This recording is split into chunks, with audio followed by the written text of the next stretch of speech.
Hi, I'm Mike. And I'm Joe. And you're listening to How Many Fingers Am I Holding Up, the podcast. And this week, we're reviewing Wonder Woman. Woman? Why not man?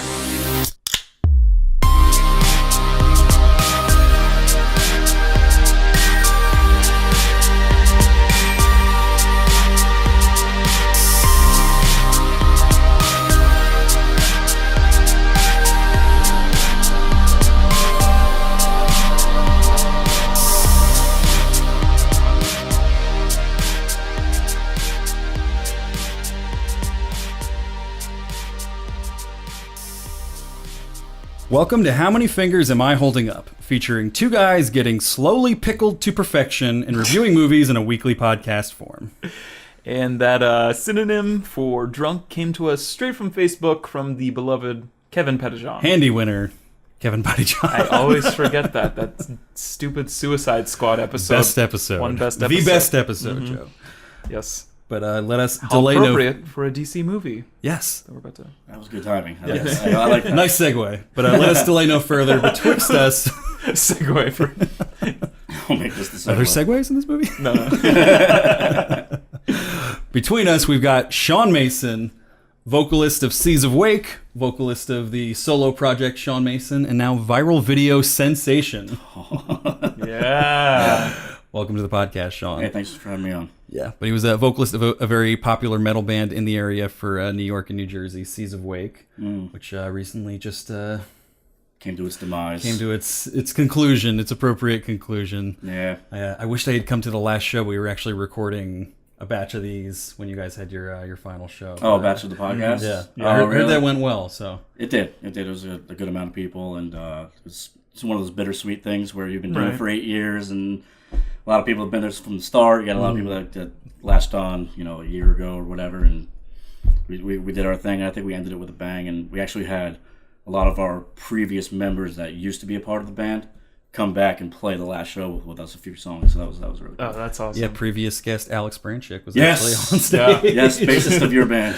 Yeah, we actually, our bands, I don't think we've talked about it in this podcast before, but we used to share a practice space over in Rockaway. That was how we first got close, you and I. Right. Which was pretty cool. And so now you're doing solo music right now? Yeah. With, While my band was in a little bit of a bind, I decided, look, I'm bored. Might as well get some stuff done. So I went and did some solo things. I put out a 10-song album. It's on iTunes, Amazon, all that. Got acoustic stuff on there, piano stuff. It's kind of like a switch from the metal, Right. the progressive metal stuff. I like to slow it down, and because I've had a lot of people over the years ask me to, they're like, I love the metal. I'm sure you've gotten this. I love the metal, but like the vocal, I want you guys to slow it down. You should sing more. I would love to hear you. So I kind of wanted to cater to people that appreciate that kind of music, and I ended up slowing it down and doing some piano ballads, acoustic material, and that's where it's at now. Yeah, you do a lot of covers and stuff. Cover songs and stuff too. Yeah. And then now that's transitioned into viral videos. So where did that start? That's just kind of coincidental because, you know me, I like to, entertain wherever I can, whether it's comedic. Disclaimer, I'm not a comedian. Do not put myself out there as a comedian. I mean, there's just whatever, but. You're really funny, though. You're really, it's really. Or if you're referring to the video, the viral stuff. Yeah. Yeah, that's funny stuff.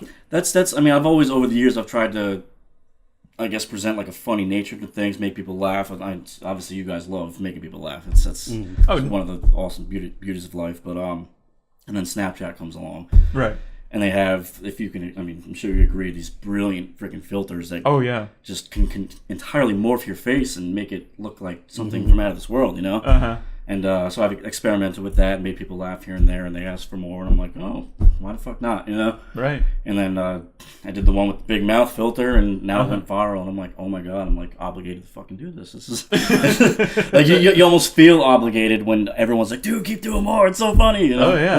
Were you just were you posting that with the intent of trying to build a following, or was that just you were just trying to be funny? I was just trying to be funny, and it just happened to catch on. So that's what's awesome about it. Yeah, I think, yeah. That's what I love. Is like it's so organic. And It just seems like something that you love doing. So I was just literally just trying to make the people that I know, like personally, friends, whatever. I just wanted to make them laugh, I think that's what people caught on to it too. It almost feels like the void of like where Vine is kind of gone now, and we had like that quick humor of just like real people making real jokes with like low production budgets, Right. just like just doing stuff on your like comedy on your phone real quick that we can all consume real Right. quickly. And I feel like that is kind of filling the void of where now we don't have Vine anymore. I'm And still Right. sad about Vine. Like that's that- that's yeah. like a If that- loss. if you had put that thing out on Vine, it would have been huge on Vine when really? it came out. It was I was right on in, like, Vine at the- one point, but like I didn't. It's like Twitter to me. I'm like, I don't know what the fuck I'm doing. Right, yeah, that was acquired taste. I feel like that's Yeah. why it's gone now. But you have like incredible metrics, though. Like you have like what, like 50,000. Oh, I looked today. It was up to like 64,000. Holy shit, dude! I know. That's this incredible growth. It's like it's mind and that's on blowing. Facebook. That's Yeah, on Facebook, uh-huh. yeah. And what I do is I try to transition folks from Facebook to YouTube to I should probably get Twitter more, but like Twitter's just not my thing. I don't know why I've never whatever. Twitter's But, also like a dying social media, in my opinion. yeah, I've seen the stocks are down on Twitter. I'm like, are they doing anything? Right. But so I'll get people to transition from Facebook to YouTube and to Instagram, and the hope is to have people listen to my music as well, which was Definitely, yeah. actually I'm actually surprised at how many people have gone from the funny stuff to the music, and it's really cool because I started the channels doing music, so why that's what I would hope that people would check out, Right. and they are, and I'm like just very thrilled and honored, Yeah, it's a great way to get the audience there. So you want to drop some links for where people can find your stuff now if they're listening to this for the first time. Oh yeah, I'm on YouTube it's Shaun Mason Music, SHAUN Mason Music. Facebook, it's Facebook.com/Shaun Mason Music.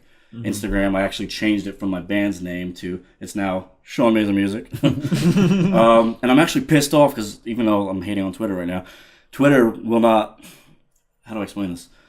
I went to Twitter and I tried to change it to Shaun Mason Music so everything's kind of the same thing. And Right. there's somebody on there Who has Shaun Fuck. Mason? who has Shaun Mason Music, the same spelling, the same exact way, and I'm like, can I just like reach out to this guy and buy it from him? Like, Right, How does yeah, that work? That's usually how it works. That is usually, but usually they're like dead accounts, and like because there's like Yeah. a ton of people who have like my social media handles on Twitter. That's why I'm just like fuck it, whatever, fuck Twitter.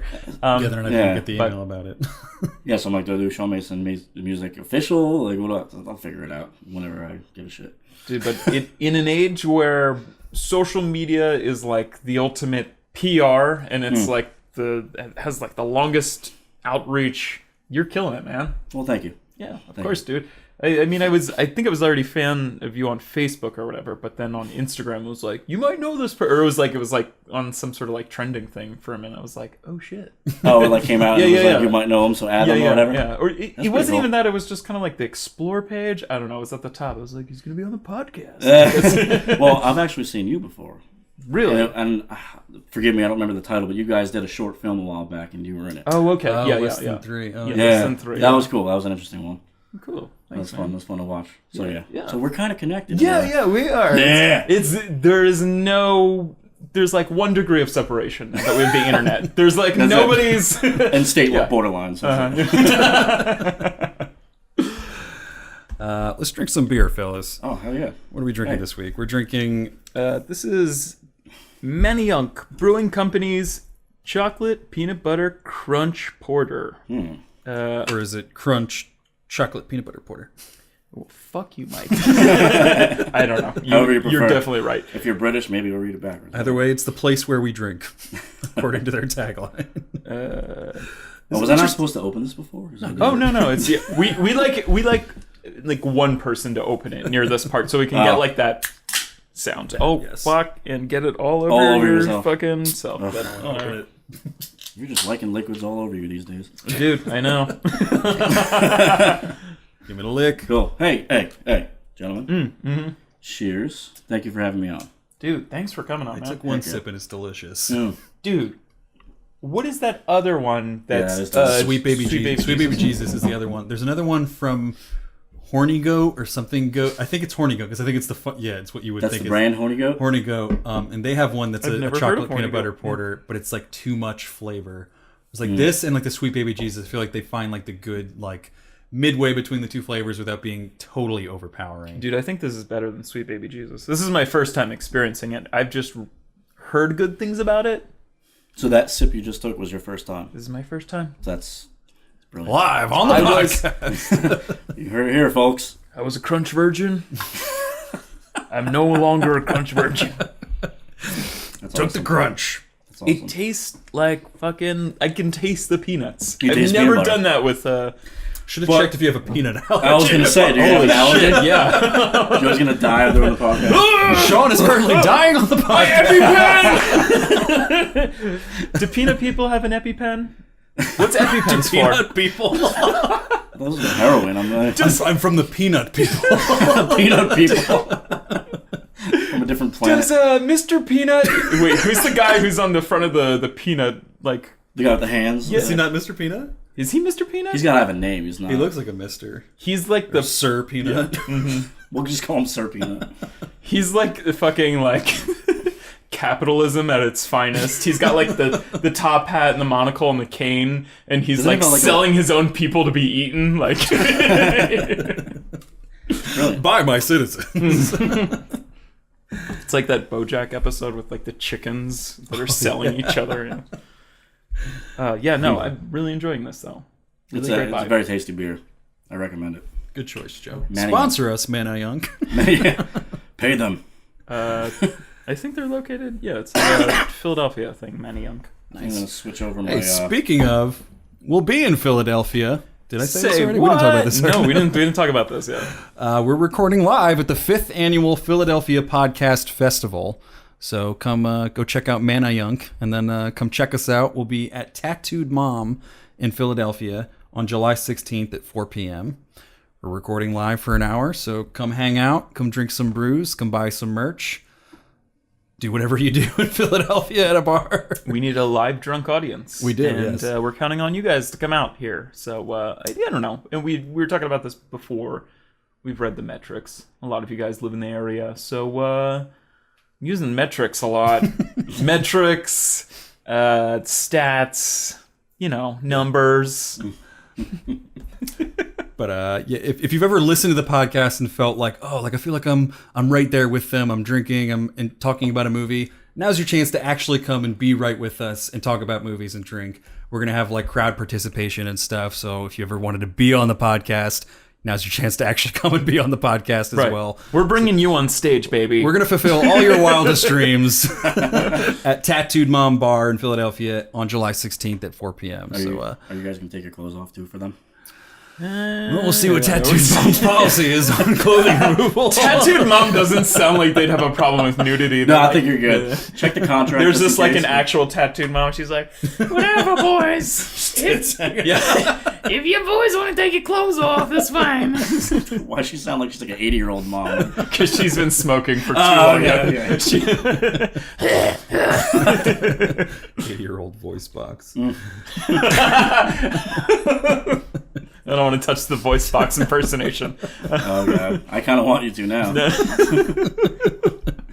Joe, you want to read me that IMDb description, please? I would love to. So IMDb, according to IMDb, here is the premise of Wonder Woman. Oh. Before she was Wonder Woman, she was Diana, Princess of the Amazons, trained warrior. When a pilot crashes and tells of conflict in the outside world, she leaves home to fight a war to end all wars, except for World War II, discovering her full powers and true destiny. In Vietnam and all the other wars Yeah, after that. exactly. I was going to say, was that in the description? No, it wasn't. That was like part of my spoiler alert. She kills the god of war. Yeah. And then I was like, and then everyone's like, oh, war's over. And they're all like, oh man, we're out of this trance. And And then we'll do like, it again in 20 years. Yeah, exactly. Yeah. It's gonna happen again. But how? Is the god dead? We don't know. That's true. He might come back. All right, let's run through some mic notes real quick, and then we'll get into discussion of this. Tell me about this movie, Mike. Wonder Woman is the 4th installment in the DC Extended Universe, and the 2nd live-action portrayal of Wonder Woman after Batman v Superman: Dawn of Justice. It was directed by Patty Jenkins, who's previously she wrote and directed Monster, and then she's directed episodes of Arrested Development, Entourage, The Killing, and Betrayal, and then some TV movies that didn't look like they did too well. Wait, episodes of Entourage, or Episodes, yeah. I thought it was the Entourage movie for a minute. No. She could have. Oh, yeah, you said directed episodes of Entourage. Sorry, I'm not following. Wonder Woman is the first summer tentpole superhero film directed by a woman And Jenkins is the first woman to direct a superhero film with a female protagonist. That's a big deal. The only other one I can think of, and again, it wasn't directed by a woman, would be like Elektra when that came out with like. Was that directed Jennifer by a woman? No, it wasn't. That's what I'm saying. It was a superhero film with a female protagonist, and then we had Catwoman as well. But those are all directed by. I was about to talk. At least this film isn't those movies. It's a low floor, but yeah. Also, it's nice that there's a female director in this position. Like Star Wars won't even let like a female near the directing position, and I think that's super fucked up. But it's sad when you say it that way. Like they won't let them near. Like, it's very much a male dominated. Hey, back away! Yeah, Get away from here! What are you thinking? You out of your mind? This isn't the movie you're directing. Honestly, though, like we'll get into it, but I think that's kind of the importance of this Wonder Woman film. Yeah, is the empowerment of women and the industry itself. Like I said, we'll get into it, but I think it's a big deal. Oh, definitely, yeah. Written by Alan Heinberg, who's mainly a TV writer, written for some interesting TV shows, including Naked Truth, Party of Five, Sex and the City, Gilmore Girls, The OC, Grey's Anatomy, Looking, Scandal, and The Catch. Which I feel like are all just in like a certain, I don't know how to quite describe them, but they're all a certain brand of like a certain demographic of TV show. Not a single movie in that, as far as I can tell. I think he did some short films, maybe. It's crazy. Like, how do they find these directors? I mean, do you guys know? Like, what are they? I mean, he must have some connections because these are all pretty big. Did he TV just shows. write this? I don't know. Yeah, where did they get in contact with him to be like, hey, write this script? Like, Mike, it's just so Mike bizarre. Notes can only go so far. Yeah. I don't know. Mike, answer these We'll questions. find out on the next episode. And then Wonder Woman made national news when the Alamo Draft House in Austin decided to host several women-only screenings, and that was predictably met with a lot of backlash online from a bunch of neckbeards. And then that backlash was met with more backlash from feminists and so on and so forth until it was like trending news for like a day too. Women only screening, meaning only women were in the audience? And working the events. It was women only only women staff, allowed in the women buildings only, for those things. Yeah, so they were really like pumping up the.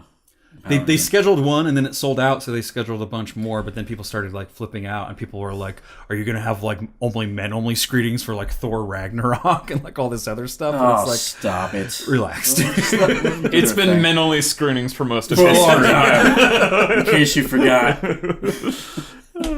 Like it's not like that. It's not like every screening of Wonder Woman at that theater was just- women only. It was a few. one They event. decided to have a few. It's also just something. It's like a promotional thing. It's like Yeah. It's kind of like, oh, dress up as your favorite superhero for this screening. Yeah. It's just like a.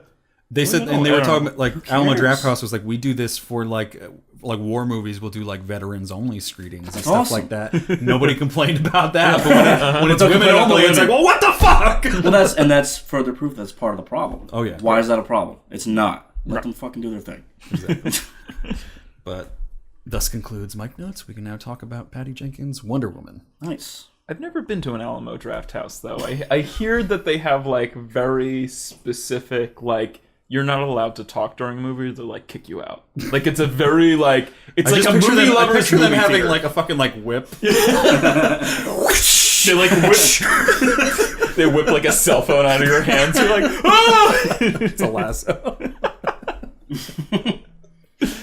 Oh man, I was just like, That's what I hope it is, or otherwise I'm not going. I was like reading like some like really sad like dudes who were like protesting. He's like, I bought like 3 tickets and I'm a man and I'm not like going to like that screening. It was like, dude, you're just fucking piling money into this movie and this movie bought, and then theater. they're just not going. yeah. Yeah, like you're Because he's a man. You're losing. Yeah, yeah. He's just donating money to the. Thanks for the money, man. Yeah. Yeah, that's all on him.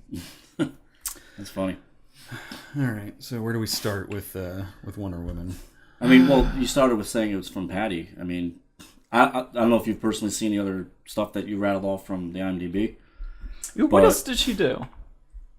Well, the one movie was Monster. Monster, which is on my list. I haven't. Monster actually is gotten around to really seeing good. Yeah. Was it it. I good? know it was critically acclaimed. Was that was Oscar nominated, right? Mm-hmm. I don't know if she was. Do the you like director. when you think back to Monster? Do you see the direction from her in this film in Wonder Woman? Yeah, I can see it a little. I mean, obviously, it's a very Monster is a more realistic kind of film. It's also about a prostitute that becomes like a serial killer. I don't know. It's still empowering in some form So or that another. seems to but be yeah. her Yeah. thing, her niche. Well, yeah, she's killing like John, or not Johns, but like people that are hiring her for prostitution who like go too far. Right. Because They're more recent. it's based on a true story. I forget what the lady's It's name like is. 2003, I think. Eileen so it was a Eileen while ago, Warnos, I think, is the serial killer. She's a serial killer. Technically, she killed like 3 people or something like that. Where the first guy, like, correct me on this. I'm not like an expert on this at all. I'm not an expert. Read it in passing, Dude, but it I was like saw this movie so first long guy- ago. the first guy- 2003, was it 14 years ago? Where did they find this woman for Wonder Woman? That's impressive. Yeah, Like, she's just been. Well, I mean, Wait, part of the ha- problem is probably she wasn't able to get jobs. Yeah, what from else has she been 2003 doing? until now because of the way the movie industry is? right. It was just episodes. She did random episodes of like Arrested Development. Yeah, she's been doing Entourage. TV shows, okay. directing, yeah, and she's been, I don't know. I don't know, the size and the budget of this film and the how many people are going to it and the demographic it's reaching. I think this woman Patty is going to be like on top at this point. Yeah. She's going to be receiving so many rewards for this. I'm assuming.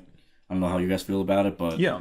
I think at the end of the film you kind of come out of it like they did a good job. I mean, yeah, you also brought up a good point. They put like a tremendous amount of like faith in her because she Yeah. hasn't done anything for a while. So, That's a yeah, huge responsibility. I'm glad she came out the other side. People love it, man. People love this movie. I actually haven't checked out any, like I saw the movie last night, I intentionally haven't looked at reviews, anything like that, so I don't want to be persuaded by anybody else Right. coming into here. I haven't actually really either. I think Rotten Tomatoes has it at 93%, which is It was up 90. to 94 today. Oh, okay, 90. Was that like 8 on IMDb, right? The star rating? I don't look on IMDb, but It was probably like 8 or about there. something, Yeah, 'cause 8.3 I think it was. the average score. Hold on, I have it written down somewhere. Average rating of 7.6 out of 10 on Rotten Tomatoes. So like well above average. that people were giving Still this pretty movie. good. I mean, I'm like really trying to suppress laughter because I know Mike didn't like this movie. you didn't like it. Did not like this movie at all. But I respect the importance of this movie. Okay. I don't want to take it away from anyone that Would did you not enjoy like this. ladies, Mike? yeah, fucking sex. You have a problem with women? Yo, my mom's a woman. There was a great segment on the Daily Show recently. I forget who the lady or comedian was that was talking about it, and she was like, I think more important than Wonder Woman doing well is the importance of Wonder Woman being allowed to fail. Because she's like, men have been able to make so many shitty superhero movies, and no one goes, well, that's it. We can't let another man direct a superhero movie after this. Right. Like, I think it's a good point that like people can watch Wonder Woman like me and be like, I really didn't like this movie. Yeah. But it's- women should still be able to make movies after well, this, obviously. If you But- think about equality, absolutely. yeah. I think you get the best of both worlds. I mean, Catwoman and Elektra, they weren't really part of like the whole superhero craze that we have right now. But I think you get the best of both worlds because critics like it. It's at 93%. Critics like it more than audiences do. Really? The audience was, I mean, it's marginal, but audience was like 92 or 91 on Rotten Tomatoes, something like that. right. Maybe 93. I now. think What it's were critics at? 93 right now. But still, people liked it. You didn't like it. You don't have to feel bad about being a part of the people who, You didn't like it, yeah. Yeah. You don't have to feel it's gonna do really well. It's your opinion. Are you like you're really into superhero movies? I'm assuming. Not really. Okay. Yeah, we're actually both not fans. A lot of my superhero problems with movies. this are that it's just like a lot of other superhero movies. But Right.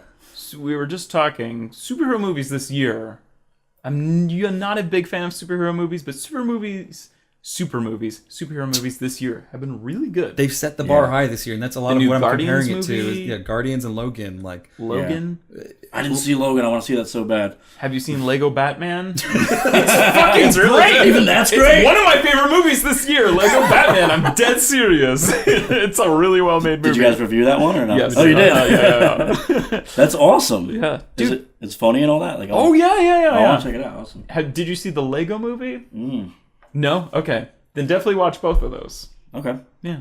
Put them on your I list. tend to slack on the film thing, but Oh no, I'll get into it's it. fine. It's kind of bizarre also for somebody our age to be like, I watched the Lego movie, like. You know what? People talk about the age thing, and I'm like, fuck Yeah, no, off. yeah. Fuck off. what was the I'll- brilliance of those movies is that it appeals to like the younger generation, and there's jokes for us too that aren't like dirty or crude. They're just more elevated in humor. Like it's not like Shrek where it's like all these sexual innuendos being thrown out there that only like we get. They're just more. They're jokes that are on a different plane that like younger kids. Are you don't talking understand. about Legos or Wonder Woman? The Lego movies. Because Wonder Woman, I felt like they had a few adult. They had some adult A lot of humor in sexual there. jokes. In Yeah, this. yeah. I felt weird because there's a lot of kids sitting around. And I was That's why you didn't like it. You're like, these kids are offended. I'm offended for these kids. What was this rated? PG-13? probably Was it? It's not It's like not R. there was no nudity or Are whatever. they not learning from Deadpool that like people want R-rated movies? I don't Yeah. think Wonder Woman would ever be an R-rated movie. No. There's too much of like No. like there'll never be an R-rated Superman, as cool as that would fucking be. Like That would be so cool. there's too much like mass appeal for that. Where I honestly wanted more. This is just me. I wanted more blood. I wanted gore. I wanted just fucked up scenes. But like I came out of it like thinking, you know what? I think they did what they needed to do with the $150 million budget to reach the audience that they're trying to reach, and put forth the moral the moral of the story. You know. Yeah. I was laughing. I mean, I was just talking. Can we talk about our theater experience real quick? Hey, shouts to T-Mobile Tuesdays for those $4 tickets, baby. We all benefited. Did we all got those? Okay, dope. It worked. I'm an asshole. I didn't try it. It didn't work. No, I didn't even try it. I'm an asshole. Oh, dude, you could have got a $4 movie, man. Dude, I know, and I fucked up because I probably would have had prime seating too. And I go to the theater, and I don't know if I don't know if it's a new thing at AMC or not, but I get there, and a lot of it's electronic now when you're buying a ticket. Right. Yeah. And like I got there 45 minutes early, and it was packed. Like I'm looking at the seating chart, and there was X's on just about every seat. Oh no. Oh, that's right. Now for IMAX at AMC, you pick your seating now. Is that what it's just IMAX? I think so. Yeah. So I got affected because it was IMAX 3D. I brought my 8-year-old niece to the movie. I felt like it would have been a good thing for her to see that. Right. And I get there, and I'm looking at this thing. I'm like, it's like, here are your choices. And it was like 2 seats to the far right, row 4. And I'm like, I'm going to be looking up to the left of this fucking movie. I was hoping to get better seating, but that's my fault for not utilizing your... Should have bought in advance for Should've $4. I will next time. And you could have got better seats, and you're like, all right, niece, you sit in that back left corner. You're right. You're right. Center, but You're right. You could buy both at the same time. No, I'm just kidding. I mean, like in the situation that he's in, he's like, he's trying to find 2 seats together, which is a terrible. I hate doing that. But there were single seats all over the theater. I'm like, all right, I'll sit here. 8-year-old, you fucking sit over there. Fuck you. You sit in the back. Bye. That's right. Just kidding. I bought tickets for this for the Thursday showing, and then I forgot. I was like, oh, this is the first showing of this movie at this theater. Like, I have to actually show up on time, so I had to like rush to get there. Right. And I got there 15 minutes early. We ended up being all right. We got seats, but I was like freaking out. I was like, it's Wonder Woman. It's gonna be like a big deal. Like, there's probably like, and they did have lines and shit, but we missed all the lines. And I guess I think everyone went to see like IMAX and the IMAX. I'm actually I'm happy that it's been so jam packed. I'm hoping this movie does well. Yeah. I'm really hoping. Oh, it is doing well. Regardless of your feelings on it, we'll find out more about apparently. But no, I hope it makes money because I do like the DC universe. I defended Batman versus Superman when a lot of people.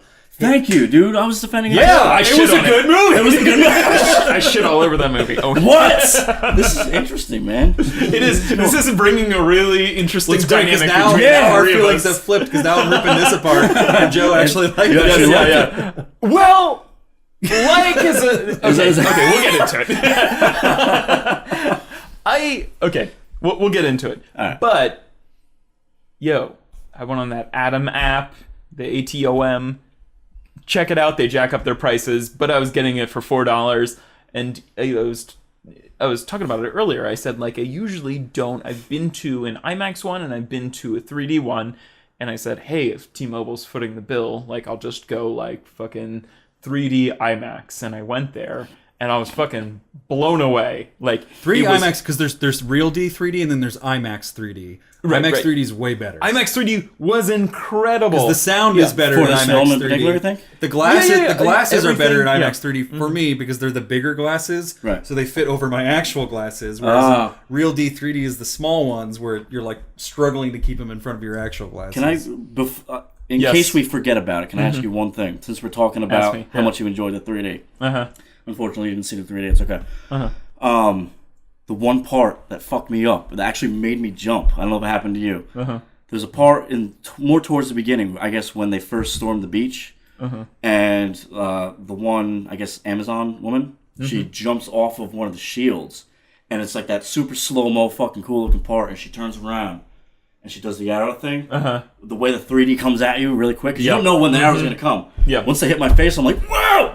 That's great! No, I definitely jumped during that part. Yeah. I was also going to say, I know we've been putting off actually discussing this movie, and we're in theater experiences, but holy fucking shit, I know we were both in the IMAX theater. We got to see 7 minutes of Dunkirk, Christopher Nolan's Dunkirk, and like my fucking heart was in my throat the entire time. Dude.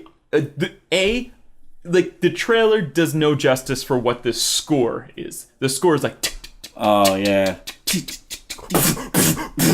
And it's like, it's crazy. Well, they have that in the trailer, but that's the thing with IMAX is the sound is better in IMAX. They have this whole crazy definition, like surround sound going on, where it's boosted so much more. That's why I will always see IMAX over Real D 3D. Thank you. Because the IMAX has the sound benefit as well. I say the and same it's almost thing. a bigger benefit than the bigger screen size when you see an IMAX movie. Oh, if it wasn't so expensive, I would always see IMAX movies, but I try to see the cheapest ones possible. Yeah, no, when I was like dialing this into the Atom app, I was like, holy shit, this ticket would originally be like 20 something. Like, that's crazy. And you paid $4. Yeah.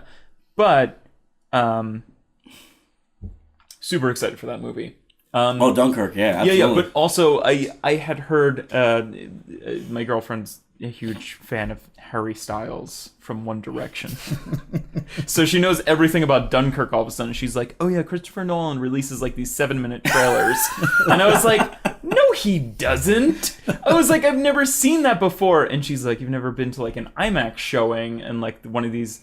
And it's like she knows nothing about Christopher Nolan, but she knows everything about Harry Styles and the One Direction fandom. So she somehow knows. But like, so I was like, holy shit, this is the exclusive. Like, I've never seen one of these before. He's had it for all of his other movies, but I've never seen a Christopher Nolan 7-minute trailer, and that was it. And I was like, I've never seen a better cut trailer in my life than like what I experienced. That was so cool. It was wild. I'm going to see that. Yeah. I will pay top dollar for that. And I'm gonna see it in IMAX because the sound. I guarantee you right now, the sound design will be at the Oscars. Like it'll. Yeah. Even it'll probably be up for best picture. War movies usually are, but this one definitely will. Yeah. I jumped like so hard, so many times. Yeah, but yeah. I actually didn't even know it was a trailer at first. Like I was telling you earlier, the guy next to me was really cool. He was just some guy who went by himself, and we were bullshitting. And this trailer comes on. There's several trailers before it for Wonder Woman. Next thing you know, this Christopher Nolan trailer comes on, and it was like it wasn't even a trailer. It was a whole scene from the movie. Yeah. And I'm sitting here and I look at the guy at one point. And I'm like, "Hey, dude, sorry to bother you, but is this a trailer? Are we in the wrong movie? Like, are we in the wrong movie or what?" And he was like, dude, I think it's a trailer. And then the trailer ended. And I'm like, that was so cool. I've never experienced that before. Usually it's, minute-long trailers. Yeah, I've never seen a 7-minute long one. Apparently it's a Christopher Nolan special. Sabri will tell you. Thanks to the One Direction fandom. Go on. No, I was going to say it was a good transition into Wonder Woman, which is why we're here. So. And then Wonder Woman came on. I had a really funny theater experience, and it's not really a spoiler for Wonder Woman, but I had a guy like sitting next to me, and he was breathing like very heavily the entire time, and he's kind of this heavy-set dad, and his child was kind of... Obviously he was a dad. I don't know. His child was just kind of like weird or whatever, and he like brought him along, and they just didn't say anything the entire time. And after the Dunkirk trailer, I kind of wanted to be like... Oh fuck! Did you guys see that? Oh my god! Like I just wanted to like let loose after that. I had to like type into our group chat. I was like, guys, oh my god! Yeah. But it wasn't literally. Obviously, what's his name? Chris Pine and Gal Gadot, Diana and the Steve character have this will they won't they kind of thing the entire time, and it's like they go into a lot of sexual stuff. And we're back. Conversation got too hot. We were talking about sex in the movie theater. But there is this sort of like whole will they, won't they kind of thing between Gal Gadot and Gal Gadot. Gal Gadot. Is it Gal Gadot? It's Gal Gadot, yeah. I had Gal Gadot in my head. Gal Gadot. Gal Gadot, and Chris Pine or Diana and Steve, and obviously they talk about sex while they're on this boat, and there's some definite chemistry there. Oh yeah. But anyway, there's a scene where they're really like in it, and they just went through this battle. It's kind of hot, and now they're like slow dancing or whatever, and then they're kind of both drinking, and then he lets her, like, he shows her to like the room she's going to stay in this kind of like bombed out like war area, and then there's like this really like intelligent camera shot where you can't tell whether he's kind of like next to the door or in front of the door, and it's like the accumulation of like, it's the most like will they won't they moment I've ever seen like on film kind of, and like you don't know whether he's gonna be like, this is your room, bye, or he's gonna be like, this is our room, let's go. And like he like very slyly shuts the door, very respectfully though. It's like a very tastefully done scene. Well, he's about to leave, and then she kind of gives him a look. Yes. And then he's like, he gives her another look, like, "Are you sure?" And I love the chemistry between these two. Yes. I'm sorry, it's really good. It's the best chemistry I've really seen in like a superhero movie between a love interest and a superhero kind of. And I think maybe that's Chris Pine is such a great actor. But anyway, it kind of through like an elusive camera work, he shuts the door and he's inside the room. And again, this kind of mouth breathing dad the entire time, been very silent, even through the Dunkirk trailer. And then Chris Pine shuts the door and he goes, nice. Nice. I was just, dude, there was like tears. Like, it doesn't sound that funny right now, but there's like tears coming down my eyes because I was like, oh God, Joe, don't laugh out loud. Like, very nice. Have sex with her now. Do sex stuff to Gal Gadot. Please. That's what we all wanted. That's why I came here. Show me the movies. Let's get into the actual Yeah, movie. yeah. We've dilly-dallied long enough. No, I want to talk more about this dad. So maybe we can start. I'm just going to start listing complaints in the chronological order of the movie that I have, and you guys can refute them as you guys see fit. I may or may not agree, because I do have, like, I guess, complaints, but go ahead. So I should preface my complaints with that I don't think this is a awful movie. I think there are some great choices made in this, and I think there's a lot of stuff. Like, I can't really hate anybody that's like, oh, I love this movie. Because I think there are definitely things to latch onto in this movie. I think Gal Gadot is great. I think Chris Pine is great. And I think a lot of the visuals are great. I think it's mainly a lot of like the plot points and the writing that I'm like, none of this is really good for my opinion. And that's where a lot of like my picky points are from. First scene, not great. The present time. Yes. I don't like that kind of We premise. talk about this all the time on the podcast. I fucking hate bookending narration where like you use narration as like a crutch to start off the movie because you can't think of a way to start off a movie like in media res, like in the middle of action. But can we agree at least that the visuals during that scene were fucking phenomenal? During which scene? During the intro with the narration, because it was like that slow motion. It looked like paintings that were slow motion moving. I've never seen that in a film before. Where is she, by the way, too? Like the Louvre. Oh. Yeah. Why is she at the Louvre? I don't know. Is that her superhero's headquarters office? I feel like that might have been in Batman v Superman, but I can't. Oh, okay. I don't. remember. Yeah. Well, it was definitely prefaced from that movie, right? Yeah, that's the one thing they are trying to accomplish something there. So I don't totally hate that. They're trying to recognize the fact that yes, we know that Batman v Superman already came out and it was in the present day. Right. Mm-hmm. We're recognizing that came out, and now we're going to take you back from that to before that to like a prequel. So it's doing that without just being like, hey, we're dropping you into a prequel and forgetting that Batman v Superman actually existed. The only issue that I noticed with that, I don't know if you picked up on it, but it's like it's going to present day, and it's clear that her character Diana she ages with time, but she doesn't age from Wonder Woman to present day. She doesn't age from World War I to present day, and that kind of. Would they? I mean, they explain that. I don't want to spoil it now, but they do explain that later. Do they? That they're Amazons, or the age. I mean, I guess this is not really a spoiler. Yeah, if you know Wonder Woman in the comic, but she's a god. But why was she a child But at why one would point? she You not only probably just know. be a child all the time? What I mean, I don't think gods just come out as like. I mean, they're immortal. She turned into a god? Yeah. With the things that she No. knew. I'm saying I don't think gods just come out as like fully. There's a very Gods are- convenient. There's a very convenient aging process that happens. Yes. because Gal Gadot cannot reverse I like, age. how I'm defending this when I hated this movie, and you guys are like, "Come on, that doesn't make any sense." It's just super convenient. It's kind of like I grew up normally, and then I just stayed Gal Gadot's age from, before World War One into Present day. 2017. Yeah. Yeah, it's a little. But that is also part like in It's Batman not v like- Superman. That's why he's like looking at that picture of someone from World War One, and she's like, "This looks the same as this woman from like present day." Like that is right, part I of the see what you're mystique. saying. And we don't know any of the timing. We don't know any of the timing in while they're on this sort of Amazonian island, kind of. That could have been fucking centuries that she was a child. Yeah. We don't know that. It's Yeah, true. it's But slow it didn't aging seem process. that way. We also It's can we the also point. can we also laugh at just the thought of like Bruce Wayne like sending photographs with like little notes to her like a grandma like tagging you on Facebook like, "Oh, I saw this photo and I was thinking of you." Like lots of love. Like Yeah. it feels so out of character for Bruce Wayne to be like with no ulterior motive sending a photo to someone just because he's bored, like, "Oh, like I was thinking of you."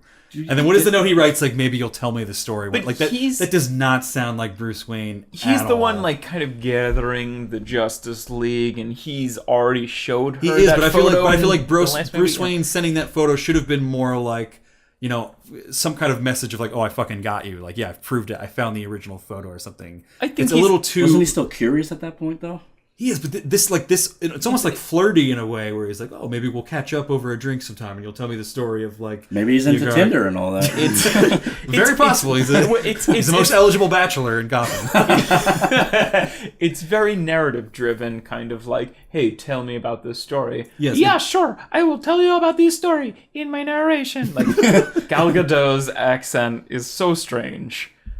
And nobody on that Amazonian island really committed to one The accent. accent. yeah. Yeah, everybody was all over the place That on was that like island. my next just- complaint is how bad the accents are in this movie. Like I didn't really mind it in Batman v Superman just because you're not listening to an entire like island of people try to talk like that. Right. Like, and I think that is her natural.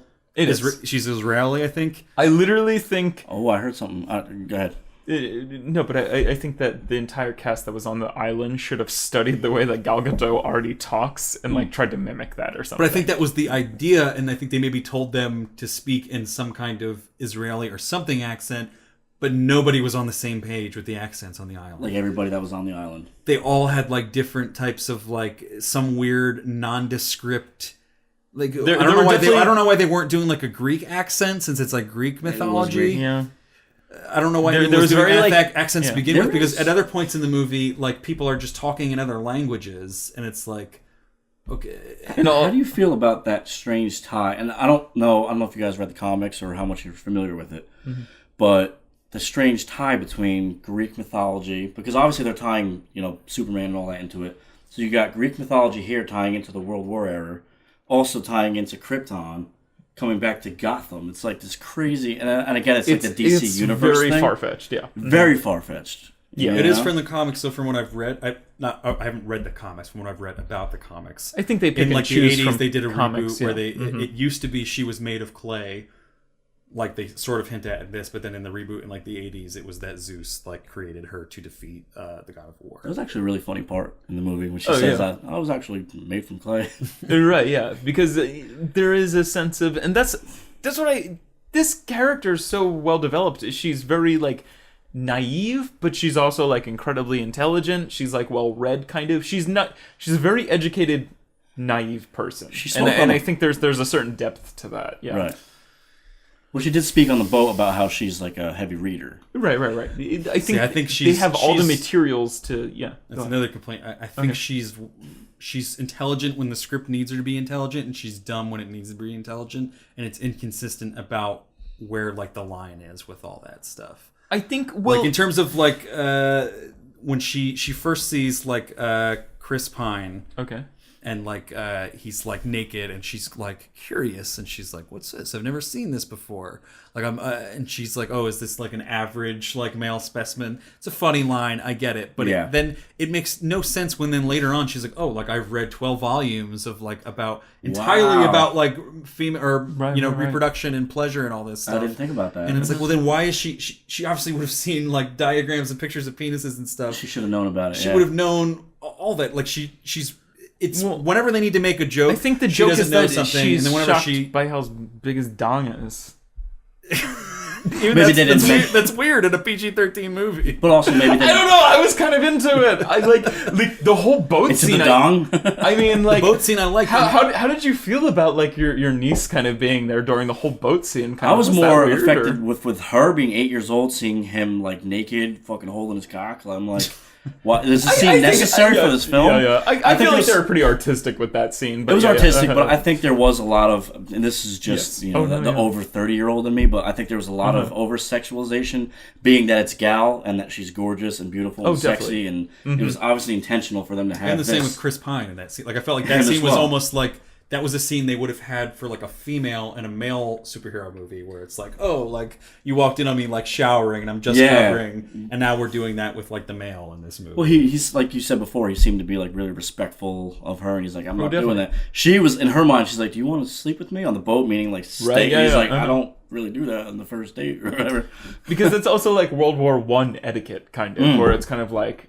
Like back where I came from, like we need to be married to kind of conduct in that sort of like. But there goes your point about kind of being stupid because she's like, well, what's marriage? How would she not know that if she read 14 fucking books about it? It's confusing. Like it's confusing what she does know, what she doesn't. They bend it to whenever they need it to work. So then, like when she gets to London, it's like she's amazed by certain stuff, and she just completely passes over other stuff that should amaze her. Like there's not really a lot of scenes of her being like.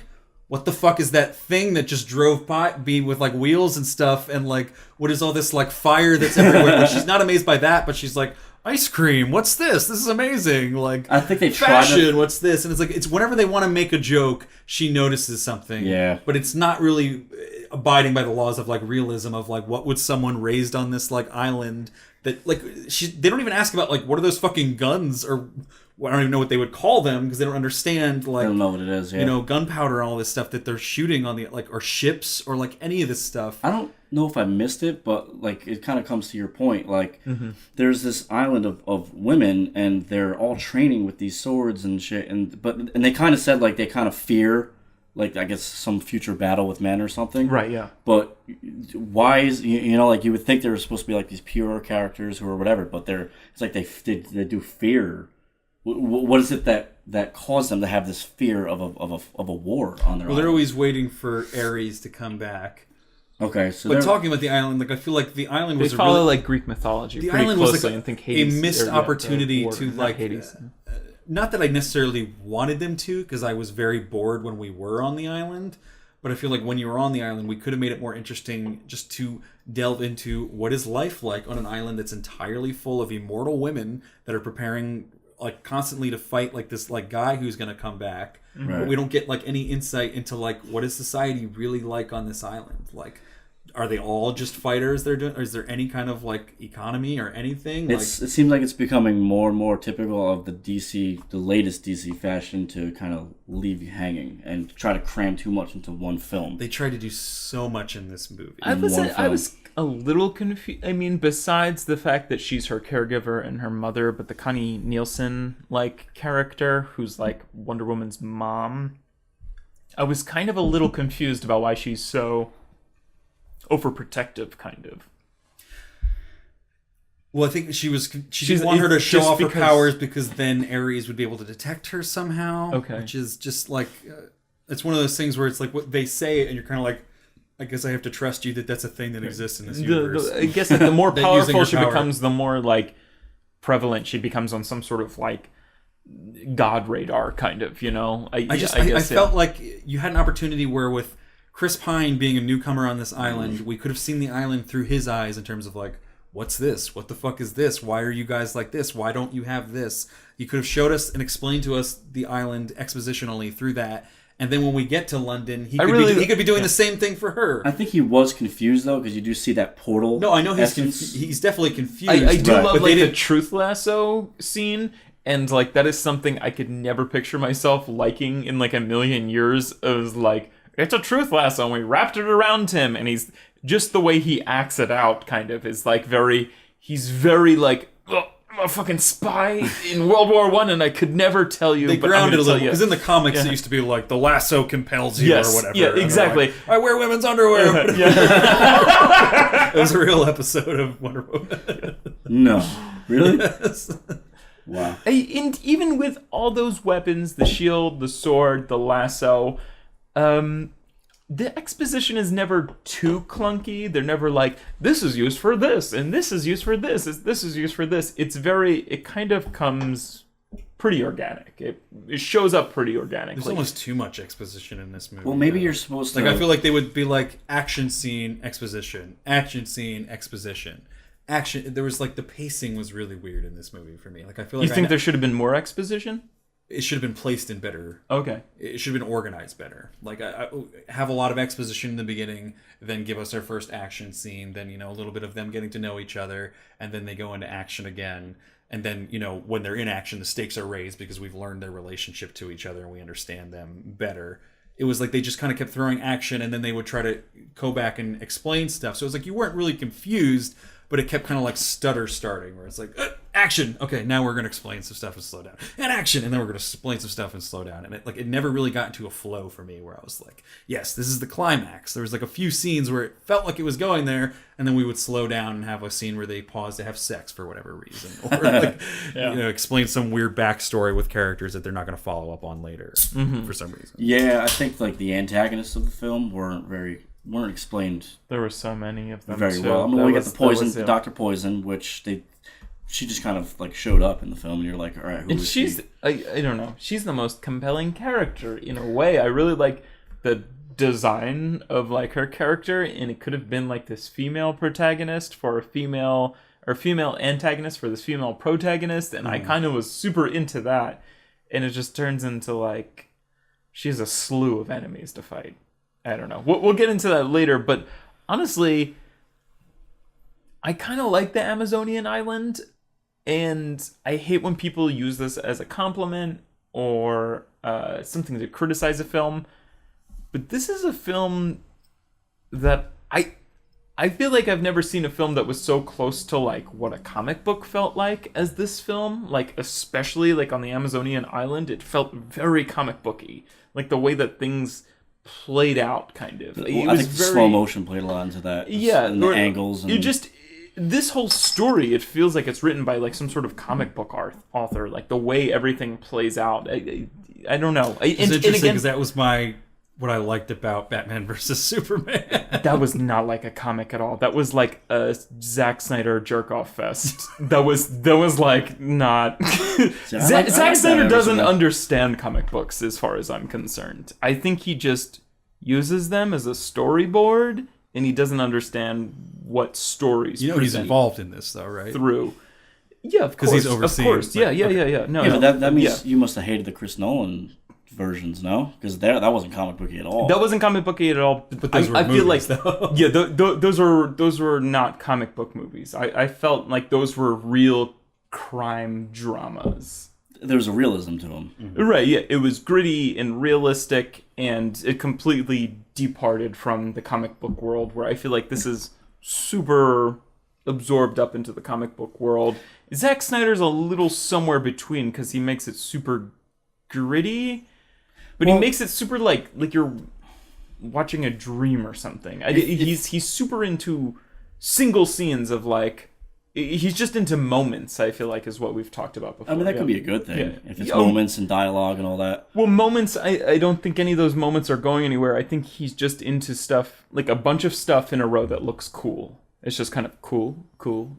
He did. I will agree that Zack Snyder kind of thinks of movies in terms of storyboards, where he's like, and this is where this shot will be, and this is where this will shot, and he'll plan a bunch of these like tent pole shots to kind of plan the entire movie around, and he doesn't really think about how the characters are sort of relating. I still feel like what they were trying to achieve with this female fronted protagonist movie, that's what they were trying to achieve. Is whatever that's going to pull in the bigger demographic than a Christopher Nolan film. Oh, definitely. But I think, again, I don't want to say it's positive or negative, but I think this looked the most like a comic book out of any movie I've seen in a while. Besides Deadpool.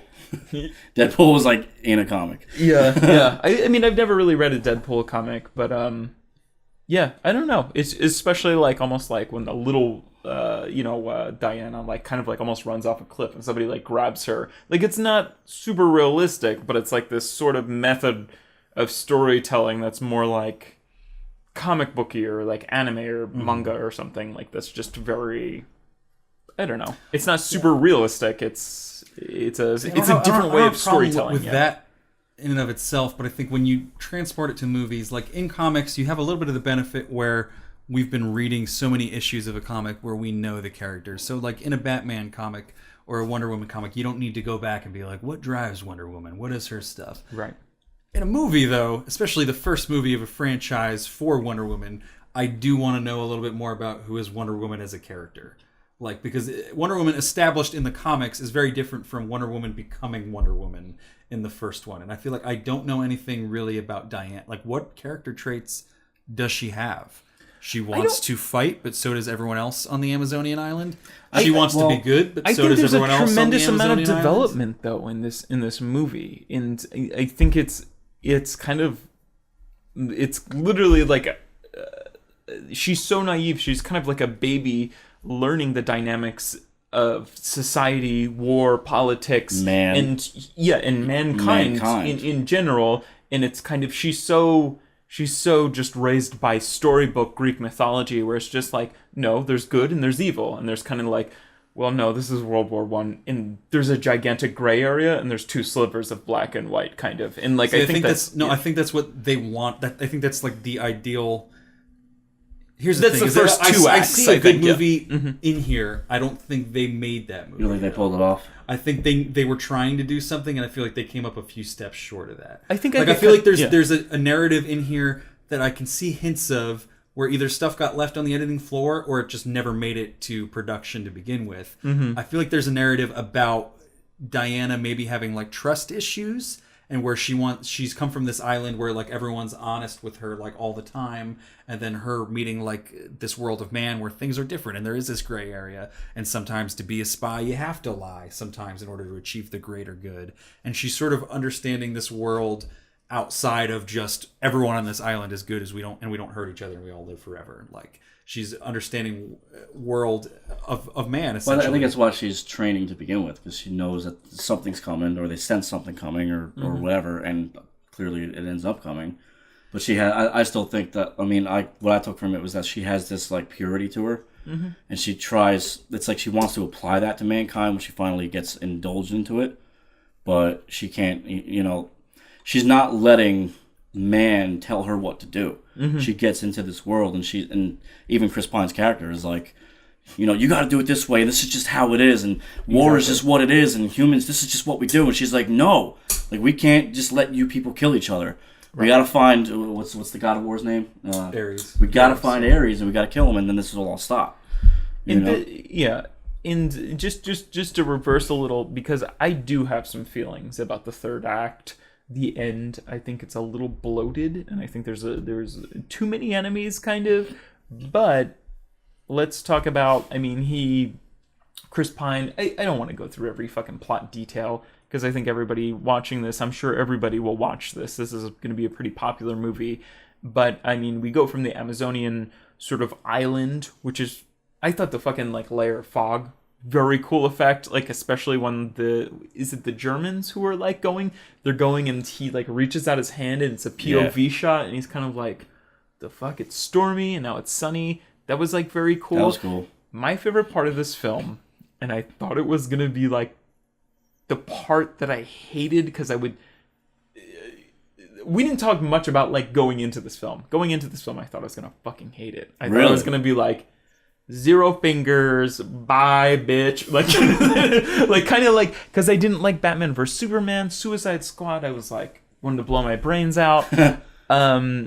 Even Man of Steel, I was just kind of like, this is so misguided at parts. See, I liked Man of Steel. That's interesting that you didn't like. I think this is the best thing that DC has put out. A lot of people would agree. That's what most of the reviews have said. Is there's only 4 films now, including Wonder Woman. There's Man of Steel, Batman, BVS, Suicide Squad, and this. I don't think it's crazy to put this first, just because it does storytelling rather well.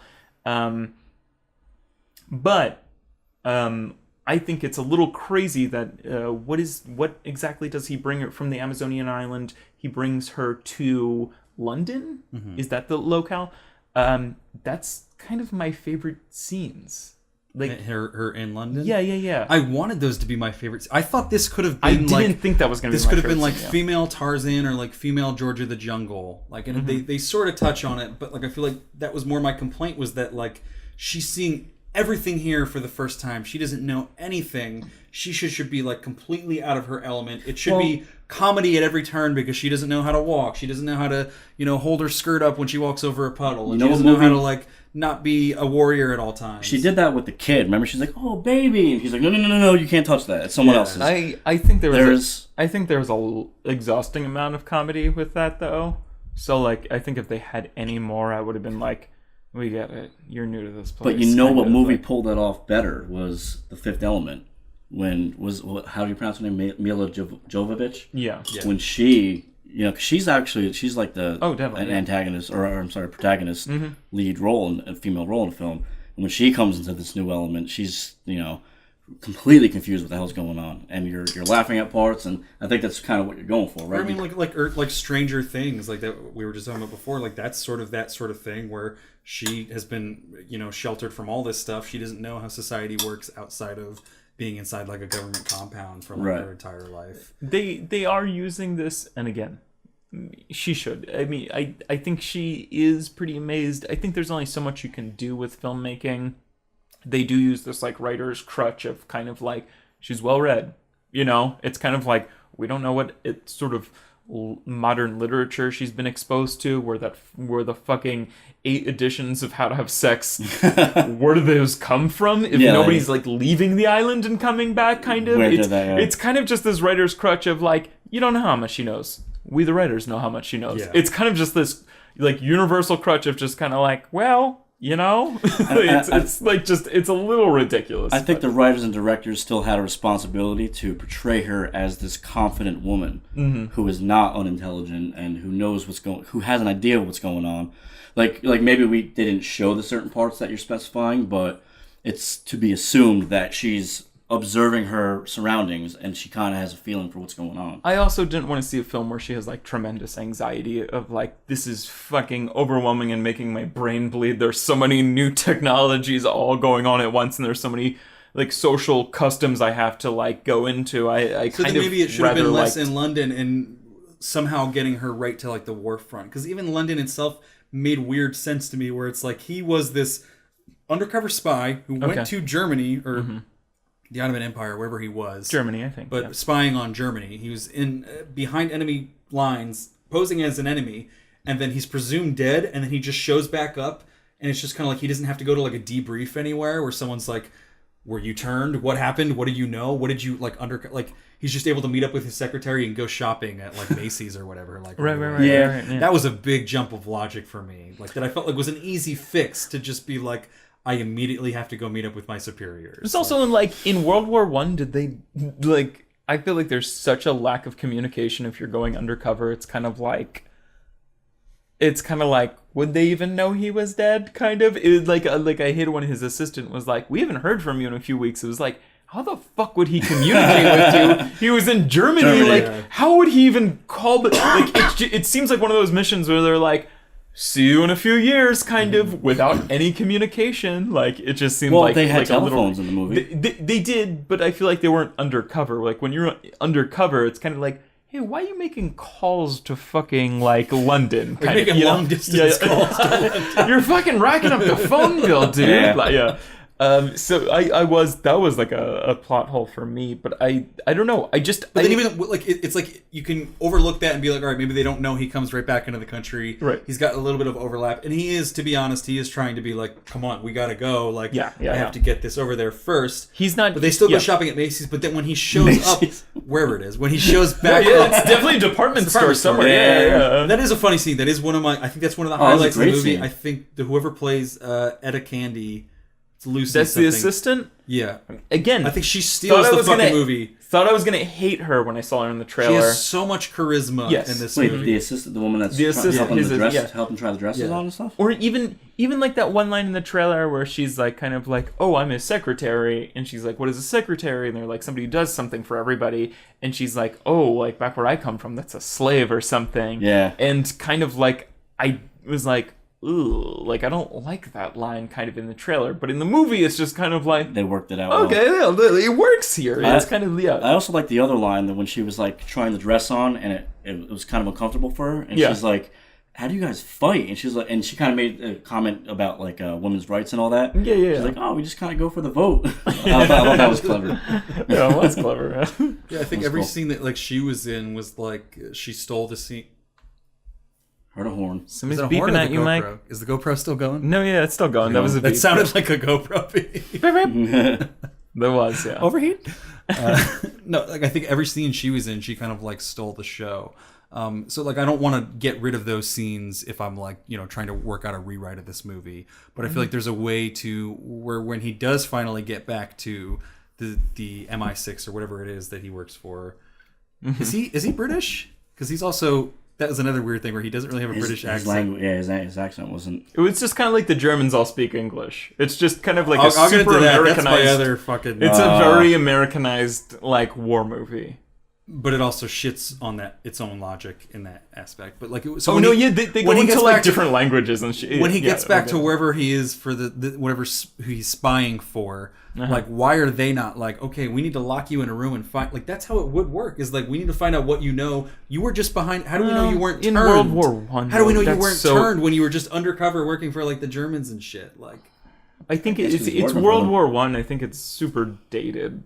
Like it's very. I think World War II something like that would happen. I think that's part of the problem with the film in general, tying. And again, if it comes from the comics, that's whatever because they gotta go back to it. But trying to tie in a World War experience with Greek stuff, it just becomes so convoluted. There's just a lot in this movie that took me out of the element and made me think too much about like would this actually happen rather than just being able to enjoy what was going on. Being immersed into the film. We can go into the accents now because that's my other huge fucking complaint is that you have all the horrible accents. I'm literally just realizing now that he has an American accent even though he's spying for I guess that's not that crazy in retrospect in terms of there was the Allies and the Axis of Evil or whatever it was during World War One. Right. So I guess an American could spy for London.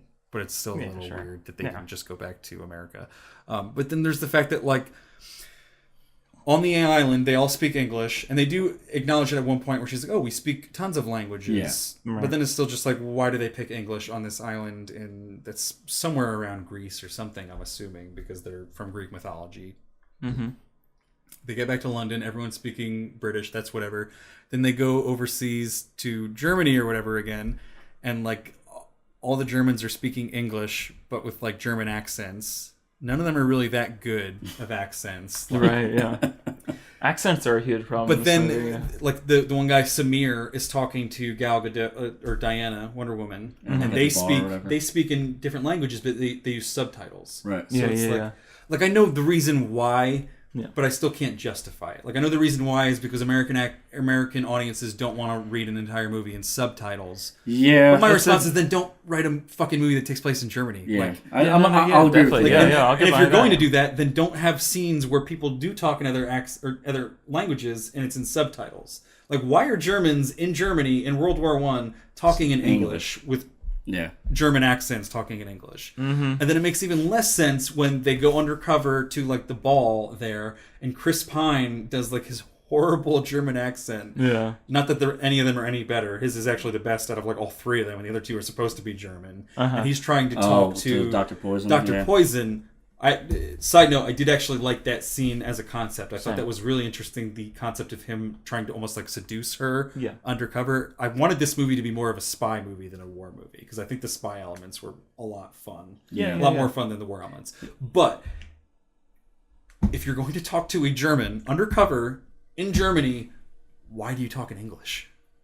With a horrible German accent talking in English. Like if I, as someone from New Jersey, can be like, that's a bad German accent, then someone who lives in Germany in World War I is going to be like, maybe you're not who you say you are. I've never seen you before. You're talking in a weird accent. Right. Would not the correct move as a spy in Germany be to talk in German to someone in Germany? I think it's exactly what you said it is. It's an Americanized film. I know exactly why they did it, but I still can't forgive it. It's a decision that they made long ago, where they were just kind of like, well, wouldn't you write this dialogue in German? And they're like... No, it's a superhero movie, dude. Yeah. And we're trying to like put this out worldwide, and we're putting this much money in it. No, we're not going to have people speaking in German. When they do speak in different languages, it's going to be a fucking gag with like a one-off character. It's like I totally get the mindset of it, but yeah, again, it's not super excused. I agree with you in a sense, because like they could have gotten away with it. How many lines realistically did Dr. Poison have? And the main antagonist. But even if you're not going to do that, don't have the gag with the guy who speaks a ton of languages and Gal Gadot speaking in subtitles, like. Because they could have done that further in the film as well. Because it just invalidates the rest. Because then you're like, we're living in a universe where English is not the spoken language around the entire world. There are other languages; they do exist, and when they're spoken, they're in subtitles. Right. That was a poor. Like if you drop that, then when people are talking in German accents, then in your mind you can kind of go, okay, they're talking in German probably, and they're just talking in English for us as a movie audience. But I also that was a poor choice for a gag to be, we're speaking in different languages now, especially when. This is really a globe-trotting film. They're all over the place, kind of. They're in multiple countries. But I think these three side characters that come in, Chris Pine's Arms for Hire, I do like these characters. Because steamed. Chris Pine and then the London politics can only demonstrate so much of the outside world for Diana. They have to bring in these other three characters of a gun for hire who doesn't take any other money. I don't know why the fuck he's a Native American or what's going on with his accent. I don't know, but he demonstrates something. Well, I think he's American. I think they're trying to go for the whole like Native American like code talker, and then he's there to be literally for the smoke signals later. He was the weakest of side characters anyway. Yeah, so. And then I mean, what was the other one? And to your point, this is something that I didn't really think about before. If you're looking at them as not characters for themselves, but characters to be messages for Diana's character, then he does make sense, because he's explaining that like even Chris Pine's been a shitty person, or his people, quote unquote, because they took land from.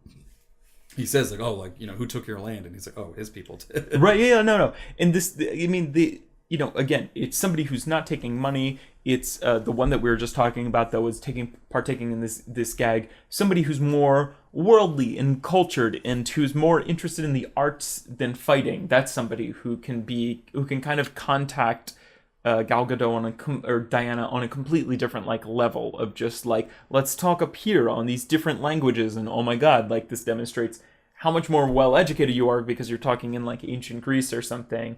And then we have the other one who is like the very like damaged, like kind of, like if you spend too long in this war, like I think he's the most, you can throw him away, kind of. You're not talking about the guy who was singing. The sniper, the guy who was sniper. I wouldn't even throw him away. I thought he was great. No, yeah, definitely. I think all three characters serve a gigantic purpose. I think going back to your point about making a movie, like having scenes that are comic-like, I think his introduction was fucking on point. Yeah. Because there was a scene where he got punched in the mouth, and it was just so comic book-like. Oh yeah, like, and he just dropped, and you're like, that was awesome. Yeah, and I also, it was very comic booky to be like, oh yeah, we'll need someone like him, and they'll be like, oh no, he's the guy on the floor getting the shit beat out of him. Yeah, Did you not feel like shit was left on the editing room floor with these characters though? Like I felt like they, especially with him, I cannot explain why they introduced some ideas and did not follow up on them.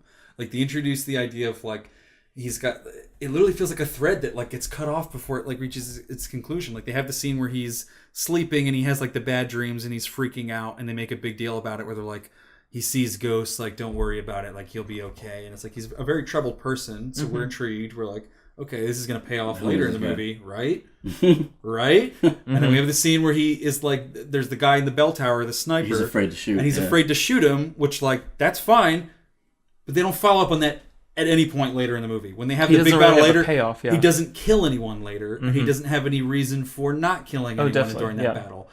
So that's why I feel like there's something that's left on the editing room floor where it's like, there probably was a scene in that final battle where he like kills someone pivotal because he, you know, finally has the courage after seeing Wonder Woman do whatever she has to do.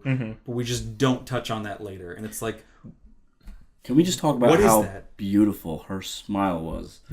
when I'm surprised we haven't gotten to her just her appearance yet, because she's gorgeous in this movie. But when he's about to bow out, and he's like, "You don't need me anymore," and she looks at him, and she's like, "But we could. I kind of want you to sing for me, you know." And then there's just like this slow motion scene of her smiling, and I'm like, that was a beautiful scene. Like, she looked fucking fantastic. It was like they did have the good like camaraderie between them, but like they introduce, like if you're not going to explore those themes, then don't introduce them, because it's just kind of like blue balls in terms of like, I wanted to know like, why is he so afraid to like kill people in this war, like especially in World War I, where it's like truly bad people that were fighting like overseas. Like it's not like Vietnam where you're shooting like Vietnamese like school kids and shit. They're fighting like the true enemies in the world back then, and they didn't really, they introduced that idea and didn't follow up on it to a point where they didn't explain it, did they? That's why I think they were trying to do too much in this movie, and I feel like they needed someone to come in with like the separation from the project to be like, cool idea, but it doesn't work in this. We need an hour and a half. Chop this, chop this, chop this. Honestly, like when you look at, you know, when you take a step back and you look at all these films that they're combining, and you look at the directors, you know, from what I'm told and from what I understand, they say a lot of people from the writing standpoint, you know, you have the writing process, directors and all that. Right. Even after the movie is shot and filmed, they said there's a lot of people that get involved, and there's a lot of hands that go into the cutting of the film. Yeah. I didn't touch on this in Mike Notes, but they've been trying to make this since like 1996 or something. I heard. It's like 20 years. It's had a bunch of different iterations. They had come to the World War I thing, then I think they went back to modern day, and then it came back to World War I. Okay. I don't think it's obviously not the same script, but I can imagine there are some holdouts from some of those previous scripts. So you must be really disappointed in someone who, after 20 years, you're like, you couldn't fucking figure this out. Like, well, it makes me forgive it a little bit, because forgive this script. It makes me hate Hollywood in general, in terms of they can't just start over fresh and be like, I know we've been trying to make this for 20 years, but someone just write the movie how it's meant to be, rather than how we thought in 1996 this movie should be. Well, keep in mind, they said it goes back to 1930, I think, Wonder Woman. So, I mean, we ourselves, we haven't read the comic, so we don't know what it's actually. So they got to pull from this part of the comic. They got to try to make everybody happy. Being put out since 1940 or whenever it first started coming out. It's been every year pretty much since then. So there's modern Wonder Woman that they could have been pulling from as well. Like there's this, a lot of the stuff in this is from like the 1980s reissue of like Wonder Woman, where they reinvented her in terms of like Zeus created her and she wasn't just made of clay and stuff like that. Like it seems like the typical superhero script where there's just too many hands in the kitchen, and they're just like, they're holding ideas that they liked from one script that they don't want to give back, but then they're trying to put all these other ideas in there. There's so much stuff they're trying to do in this movie, and they're not focusing on, there is a good story in here. And that's a lot of my disappointment with this is like, there are scenes that I really, really like in this. Like the scene where like she fights Ares, not that scene, but she kills Ares.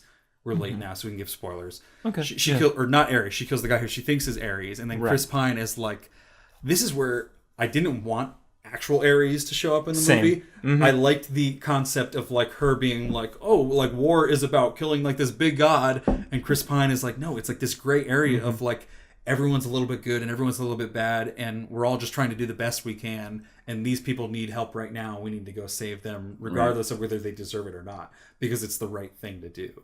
And like he sort of expresses that. It's a little clunky in the dialogue there, but I got the point and liked the scene. But then they fuck it up by bringing like actual Ares into it. I didn't like the idea of actual Ares fighting her at all, because I feel like she never learned anything. And it was just like, after she defeated him, it was just like, oh, this is what my mom taught me. I didn't need to actually even adventure outside of my own island to discover that, like, all I had to do was just defeat Ares. That was my other... There was no, like, gray area of politics where it's just kind of like, even if you, like, kill, like, one of the top generals, like, it doesn't change anything. People are still fighting all over the place. Like, there's no, like, curse that's broken, and they actually have something like that where Ares is killed, and it looks like a curse is broken, where, like, all the German soldiers sort of stop fighting, and they're just kind of like, huh? Like, you know, it's very... It's also, like, in this movie, she never has to struggle. Really, her only struggle is really like geographically getting to where the next fight is, and then she dominates whenever she gets there. Like in every other superhero movies, and not that I want this to be that movie, but this is one thing that works in other superhero movies, is like people learning to understand their powers and learning how to control them. Mm-hmm. Like even, not even that it was the first one, but in like the new Guardians that we just got, like you had that played out very well, where he discovers this new power and he doesn't really understand, even if it's just in like one line of dialogue, like something that flips the switch so that when in the climax he's like, oh, this is how I defeat this boss because I know how to do this. We didn't have that in this. Like she beat everyone that she ever fought. Even on the island, she was like the best like Amazonian warrior. There was never any struggle where it was like, oh, you don't get this. When she went to London, there was hardly any like societal struggle because they didn't really focus on like what she doesn't understand. It was like everywhere she went, everyone was just kind of like, you're so beautiful all the time. And she never the scene where she was like in the room and they were like, there's a woman in here, and they're all just kind of. But she wasn't phased by that. She wasn't affected by that. Like there was never any scene where she was like I think a good comparison, and I hate making this because people are going to call me a sexist, but I think Superman is a good comparison in the DC universe because he is someone that is almost godlike in power, and she is an actual god.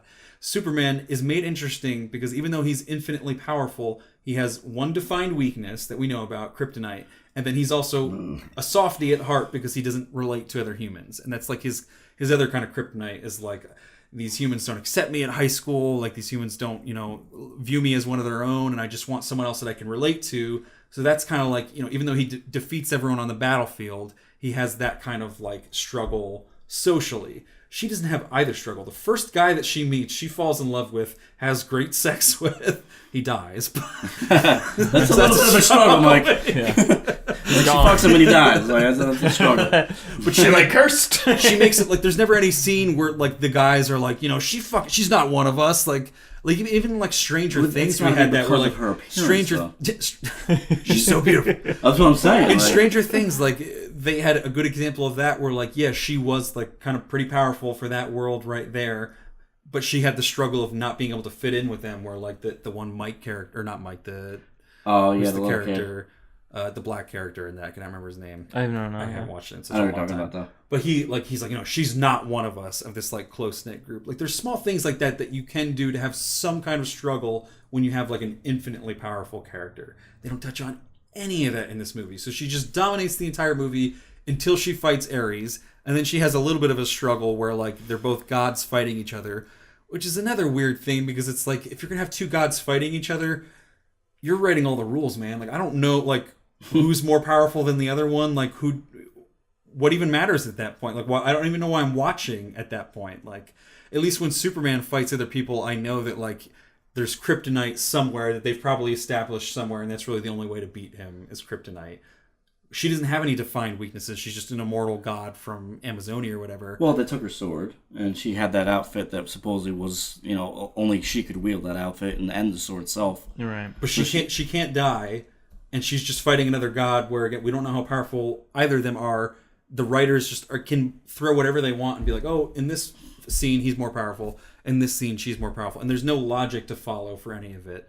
So it's just kind of, you're just, whatever happens, and I don't really know how to care. I guess that's up for interpretation, and that's their creative freedom. And then when she does finally beat him in the end, it's because she realizes that weird, like, I like that scene in a vacuum of, like, Chris Pine talking to her and her not hearing it. Yeah. I don't like it really coming back, and I don't like it in the context of that entire climax scene. Mm-hmm. But him saying all that stuff, and then she realizes, and then she says that horrible line. Which line was that? I like the concept. I hate the fucking line where she's like, it's not about deserve. It's about what you believe, and I believe in love. Like it sounds like a lyric from like a bad like Shakira chorus. I believe in a thing called love. It's not about deserve. But it's, I mean, just that line in and of itself is so bad. But it clearly, like, you get the idea that she's this pure character who wants to, inject love into into mankind. Right. And then by the end of the film, like, she is, I think it's that scene where she's writing back to Bruce Wayne. She says something like, "It is love that overpowers evil,"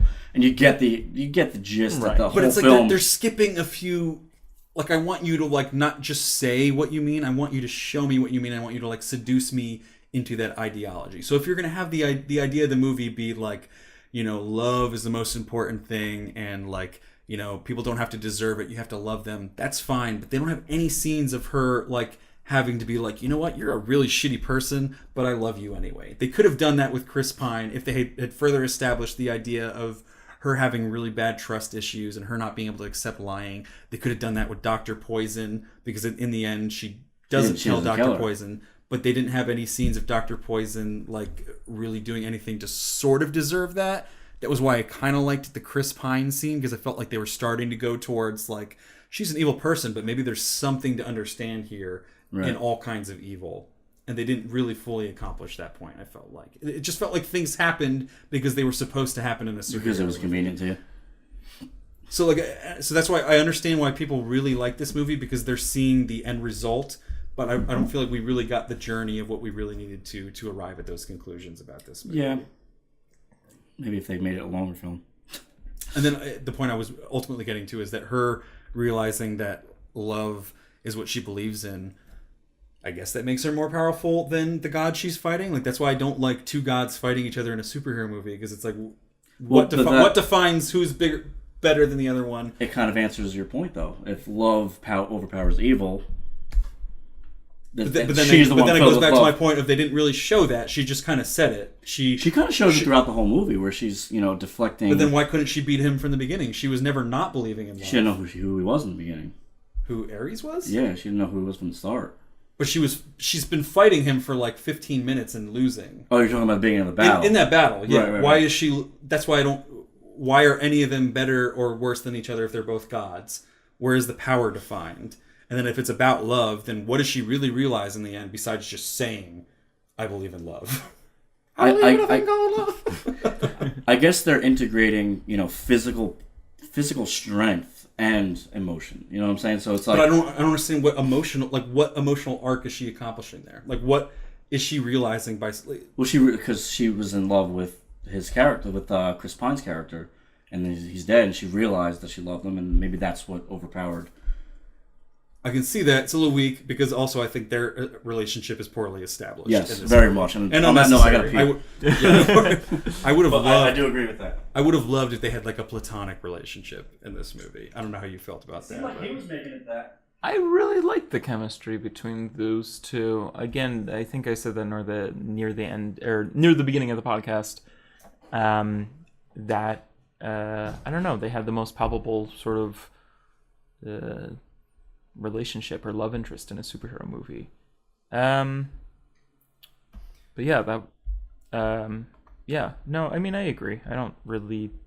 I've just kind of clocked out of that conversation just because I don't really like the idea of her fighting an actual god. I think she didn't really learn anything from fighting an actual god. There was more when she defeated the guy that looked like M. Bison from Street Fighter that she stabs with like a sword. And then nothing changes. I think that's a perfect setup for Wonder Woman as a character, because then he's kind of him saying like, there's more battles to fight. Like, there's other people out there that are morally conflicted that we need to either change or fight. And then she defeats Ares, and it's a sort of end-all, be-all. And I feel like that didn't have the foresight of them setting up, like, DC is so desperate to set up a Justice League. Yeah, to set up a series, kind of, and God, she's already been in a movie. But yeah. A scene that I really liked in a vacuum, and and I wish that they had built a better movie around it, because it almost brought me to tears as much as I did not really like this movie, is the scene where Steve decides to sacrifice himself. I really like that scene too. Yeah. Beautiful scene, really well filmed, really well acted for Chris Pine when he's flying the airplane up there. But I feel like they didn't really do enough to establish his character besides just being like charismatic. Like what drives him? Like everyone in this movie is just kind of like, I want to be a good person, and like I feel like we didn't have enough like in a movie that should be about like, what does it mean to be a good person? We didn't have enough like gray area actually there. We had a lot of like heroes, and we had a lot of like people who are like, I want to kill fucking everyone with mustard gas. I think they were all. I think they were all sort of these conflicted characters, like Chris Pine and the three other Arms for Hire kind of. I mean, even from the beginning, he's kind of things that he's teaching her are sort of pieces of wisdom that kind of define his character. It's kind of like, I sat around, I don't know the fucking line verbatim, it was kind of like, there's war and evil and fighting going on out there, and he's like, and I tried doing nothing for a really long time and it's not working, like it was kind of like... But wouldn't like a more interesting choice be like to have him like arrive at this island of like paradise and be like, I'm not fucking going back to that war. Like there was no disagreements, there was no fight, there was no debate about morality in this movie. Like I would have much more liked if he somehow got to this island and then was like, there's no war here. Like, yeah, like I'll stay here where everyone's a beautiful woman and everything, like no one wants and no one dies. And then her sense of morality maybe brings them back there. Like it just felt like they were in agreement for the entire movie. There was never any like, they would bring up joke fights where he's like, I'm a spy, so I lie. But they just kind of gloss over that. And there was never any actual debate about morality or being good or love or any of that stuff. And there was no disagreements besides people they were mortally at hands with. I don't think it's that simple. I think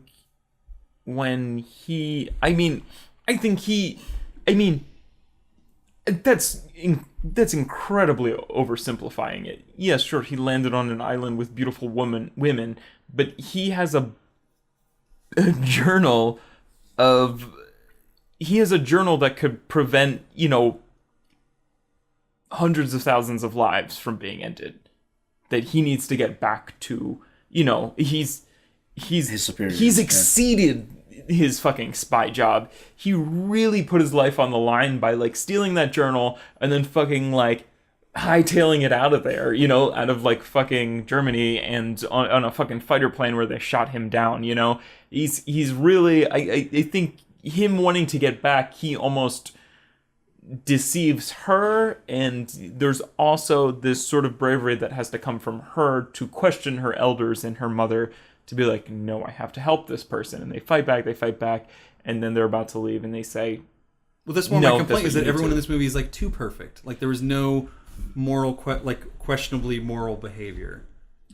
Well, like if they're all good, I have a harder time relating to it. Like, well, I think she's able to see. I mean, didn't you get that from sort of all of the political scenes in like London, kind of? And I think there's also an understanding of we can't save everybody, even when she jumps out of the fucking the trough or whatever.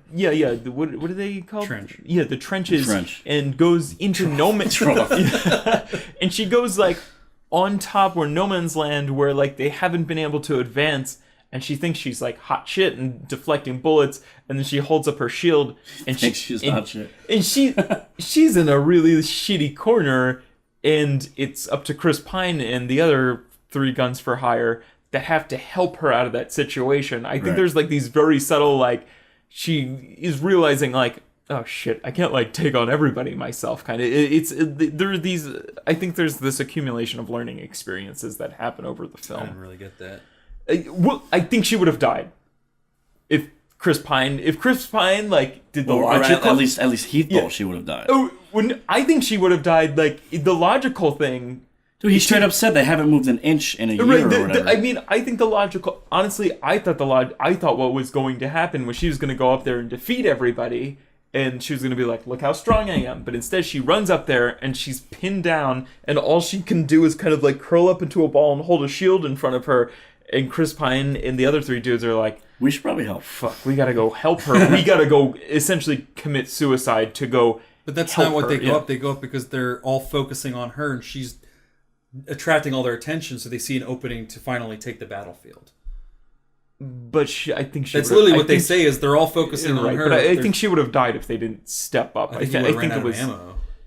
That's what I was waiting for to happen. Was the gunner to run out of ammo and her to stop? And be like, That- right, I'm yeah, gonna I- fucking I- like beat you I guys think up." there was a point where she starts slowing down, standing up, crouching. I didn't get the I know Fuck. she crouched, but I got like a power stance where she was like, "I'm taking all these bullets and I can handle it because I'm Wonder I think Woman." it looks that was cool. I It think was I think it powerful. looks powerful in the trailer when they have like the overhead kind of like drone shot, but in the movie you can kind of sense this like she's kind of fucked. Like she's kind of I like didn't get that really. at all. Well, it depends She where the seemed totally firepower in was coming control. from. Yeah, she seemed in control. It seemed like she was just for Kind- safety's if- sake. Like If she was in control, she would have fucking plummeted forward, fucking destroyed the gunner machine, fucking killed everybody around her. She's stuck. Why, if you're advancing towards somebody and you have all the power, why would you stop in the middle of the battlefield and crouch and need the assistance of like four mortals? You know, like, Well, what was her weak points was her flesh, right? Like it was like the wrists, shields, and the shins. Like that's what would protect her. Yeah. So I think that was some sort of learning point of kind of like, fuck, I can't like really go out here and like do shit. You know, I can't fucking beat this war on my own, kind of, you know. a little bit, and they do have the line later where like he's like, "Oh, you did it," and she's like, "We did it." Like, Yeah, right. like it's not like they completely missed the ball on all elements of this. It's just Right. they did still miss it by a lot, in my opinion. Like, and I can see where the good movie in this is, but I felt like they either studioed the fuck out of this. Oh, they and, definitely like, did. Oh, They yeah, studied yeah, the yeah. shit out of it. Yeah. But I think that's intentional because they need to make, you know, again, 8-year-olds understand it, be able to understand it, all the way up until people have been fans of the comics. So it's like you have this huge, wide range of age ranges as a demographic that needs to. And, But it's, here's the it's thing. not only like that. It's superhero movies. They put a gigantic amount of money in them, and they have to be dubbed, and they have to put like little like, you know, words. They have to be like these gigantic universal themes that can appeal to everybody. You Right. know, yeah. Even though I do think this caters to America. The weird part is though, is like when you watch Christopher Nolan's, you know, takes on Batman, they're very intelligent. Right, and I don't feel like those are much for. I feel like those are more domestic kind of crime thrillers. You know, Yeah. I don't feel like this Wonder Woman movie has to make like billions of dollars overseas too. They have to, you know, it has to be appropriately written and appropriately like cut. That's why I like the Avengers, where you'll kind of be like watching the Avengers and be like, yeah, that's pretty ham-fisted, or like that's like really like, you know, pretty on the nose, like what they're saying, or there's nothing ever that's kind of like a metaphor or anything, because they can't. It would get fucking lost in translation. I think there's a certain amount of empathy that I have to, I don't know, extend towards movies like these.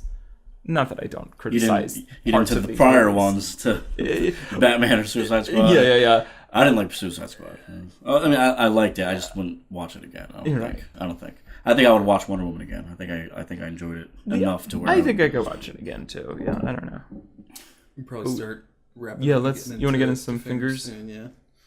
Anyone want to go first, or I can go first if you guys aren't ready, or Yeah. I'm still kind of. You can go yeah, first. I don't really have a whole lot. I've pretty much laid out all my main complaints. If we went by scene, I could lay out a lot more complaints. I could maybe, just to wrap this up, say some of the stuff that I do like. I think Gal Gadot, minus her weird, it's not an accent, it's just the way she talks, because she's Israeli. Right. But it's not the most easy to relate to kind of accent. It's a little just kind of funky being an Israeli accent. She's not a great actress, really, either. I don't She's think good, I but don't think she's she's not horrible great. in this. Yeah. I blame the screenwriting mostly. I don't think the stuff she's saying is easy to deliver. Like, I think lines like, "It's not about deserve, it's about what you believe. I believe in love," are hard fucking lines to deliver without sounding corny. Yeah.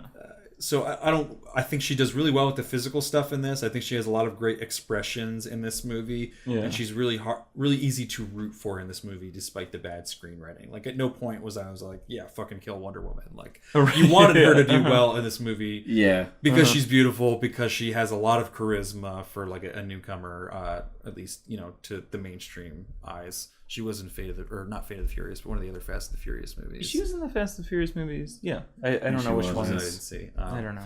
Chris Pine, I think, is really good in this, but again, I think he's given some horrible fucking lines to deliver for a lot of this. But I think he oozes a lot of charisma in this movie, where I almost cared for him more than I cared for like Gal Gadot. Like I think This movie is like vacation for him. he is kind of like like the heart and soul of this movie, and I think that's why that scene of him sacrificing himself really works. I also hate it at the same time because after like getting to know him and Wonder Woman, I'm kind of like, I would kind of want to see another movie of More the two of them and you're together. Yeah, that's true. Yeah. And he is also, from what I've read, a big character in the comics that is like her best friend for like a long time. And they're just kind of like, I know why they kill him. It's because she exists in present time and he can't. Do you think He can't age the same. Yeah, and they're doing the same thing they did with like Captain America, where it's like, you know, they have to find a way to write him out of that love story that they wrote. It almost feels like they kind of, it's just me, but it seems like they kind of jacked that scene from Chris Nolan. Which one? Dark Knight Rises, where he, flies the nukes out. It's almost Yeah, on par with that. Yeah, that's similar. But Yeah. it was still a beautiful scene. It was well shot. And Yeah. So like I think those elements are working. I think it is still a very beautiful movie. Like I like all the action sequences. They look really cool. The whip is a little corny at times, but it's still, I'm not opposed to it at all. It's just a kind of funky animation for the whip when it's whipping around. It's like double time sometimes, and it's really distracting. Yeah. But like everything else is like really exciting. I and I had a lot of fun watching her just like kicking ass in the action scenes. And then there's some comedy scenes that are working. Like I think everything with Etta Candy is really, really funny. A lot of the scenes between her and Chris Pine, the chemistry is still definitely there, even if the lines aren't perfect and the context of, you know, where they are in the movie in those scenes isn't great. They still are able to act them out really well. But I think a lot of the other things in this movie just fall really short. I thought both of the villains were very cartoony, like too cartoony compared to like the amount of realism that Gal Gadot was bringing to Wonder Woman, and that Chris Pine, I mean, he's kind of a comic character, but he's still bringing a decent amount of realism to being just an American spy or whatever. And then you have like this villain that's got like this weird face going on, and then this other guy that's like, I want to kill everyone because I'm a German Nazi. Like it's a little over the top and too reminiscent of like the Captain America, right? Whatever the first Captain America movie was, First Soldier or something like that. Yeah, I don't know. Maybe it was just Captain America. But yeah, like I've listed a lot of the complaints I have where I think the script is kind of all over the place. It doesn't really establish, it hints at a theme of love being important, but doesn't really show me the different way, you know, it doesn't show me any kind of like unconditional love. It all seems like sort of conditional in some way. There's no real debate about morality, even though they hint and talk about like this being this gray area. And I feel like we didn't get enough of a culture clash between Gal Gadot's world and Chris Pine's world, both when he was on her world and when she was brought back to his world. It felt like it was just kind of, we've got so much stuff we got to get to. We've got to just kind of power through this and just accept the fact that she's an amazement and whatever. And we'll throw in a joke about ice cream here and there.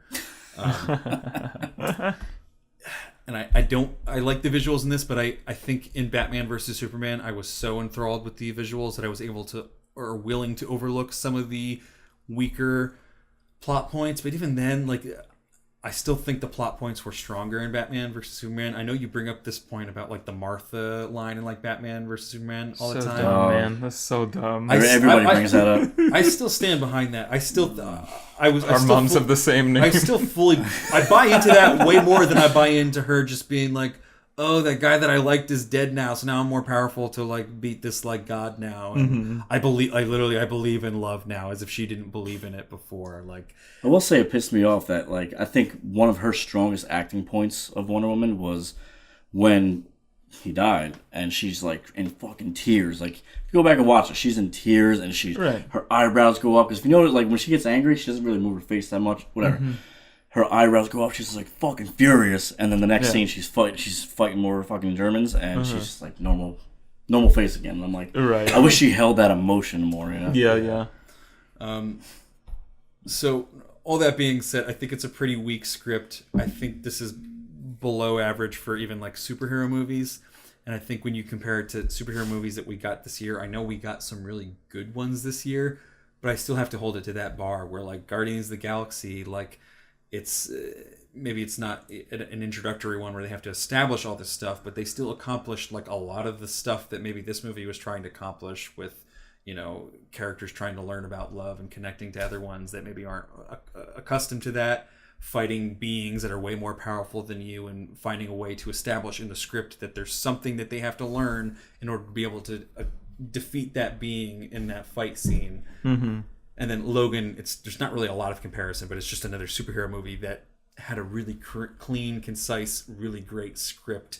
So I know it's possible to make a good, really, really good superhero movie that is not compromising.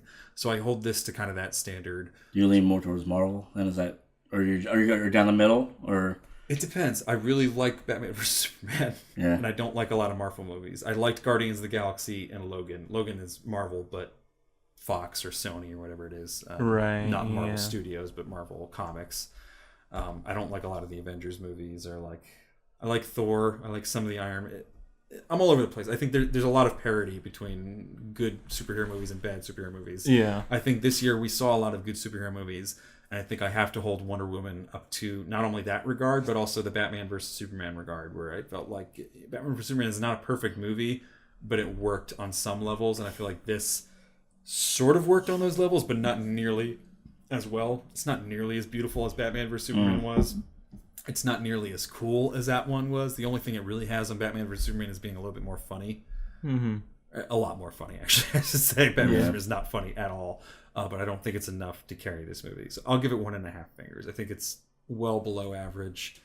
That might be a little bit driven by how much people are on the dick of this movie and me just not getting that at all and being a little bit more infuriated by that. But I'll give it 1.5 fingers. I'll pass it off to y'all. Damn. That's 1.5 out of 5. Out of 5, yeah. So you are giving halves. All right. Yeah. All right. I'll go next, just so No, I feel like I said a lot that I need to say. I'll just go over a few more notes that I wanted to touch on. I like that the story develops less through like plot twists, like a lot of superhero movies do, and more through like Diana experienced the world outside of her island, and a lot of the Ares is a pretty big plot twist, though.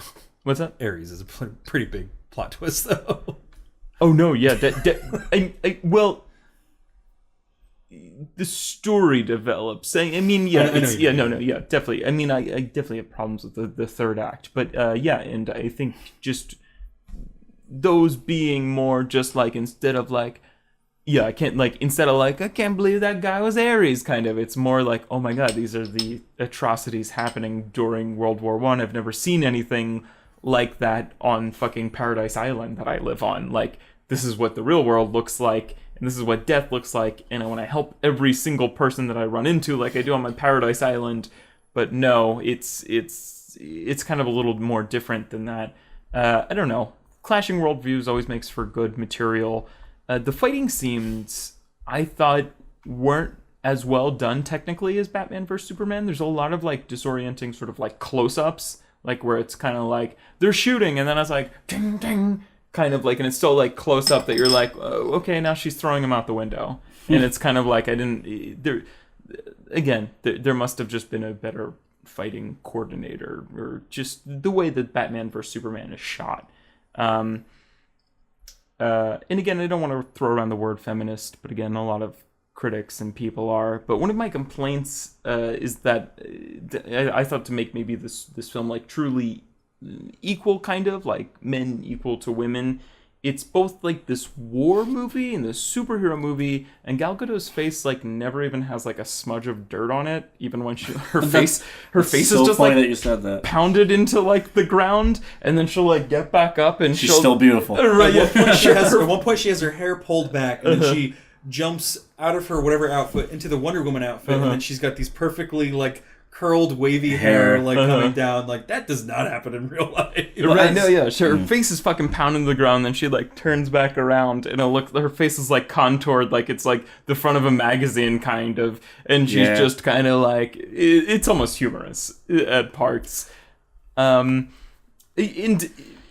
I've seen it in a lot of movies. I think there's like an achievable like wounded beauty aesthetic that a lot of films do pretty well. Like, women have looked kind of like they're fighting, but they're still, It's they're, also they're weird still because like a organic beauty to Monster was the them. movie that Patty Jenkins did before this, Right. where it was like Charlize Theron and Christina Ricci or whatever completely shedding like any like vestige of like beauty in that movie. Mm-hmm. That was why Charlize Theron got nominated for the Oscar, because it was one of like the first like women roles where it was Right. like, I'm not trying to be hot at all. I'm trying to play a character.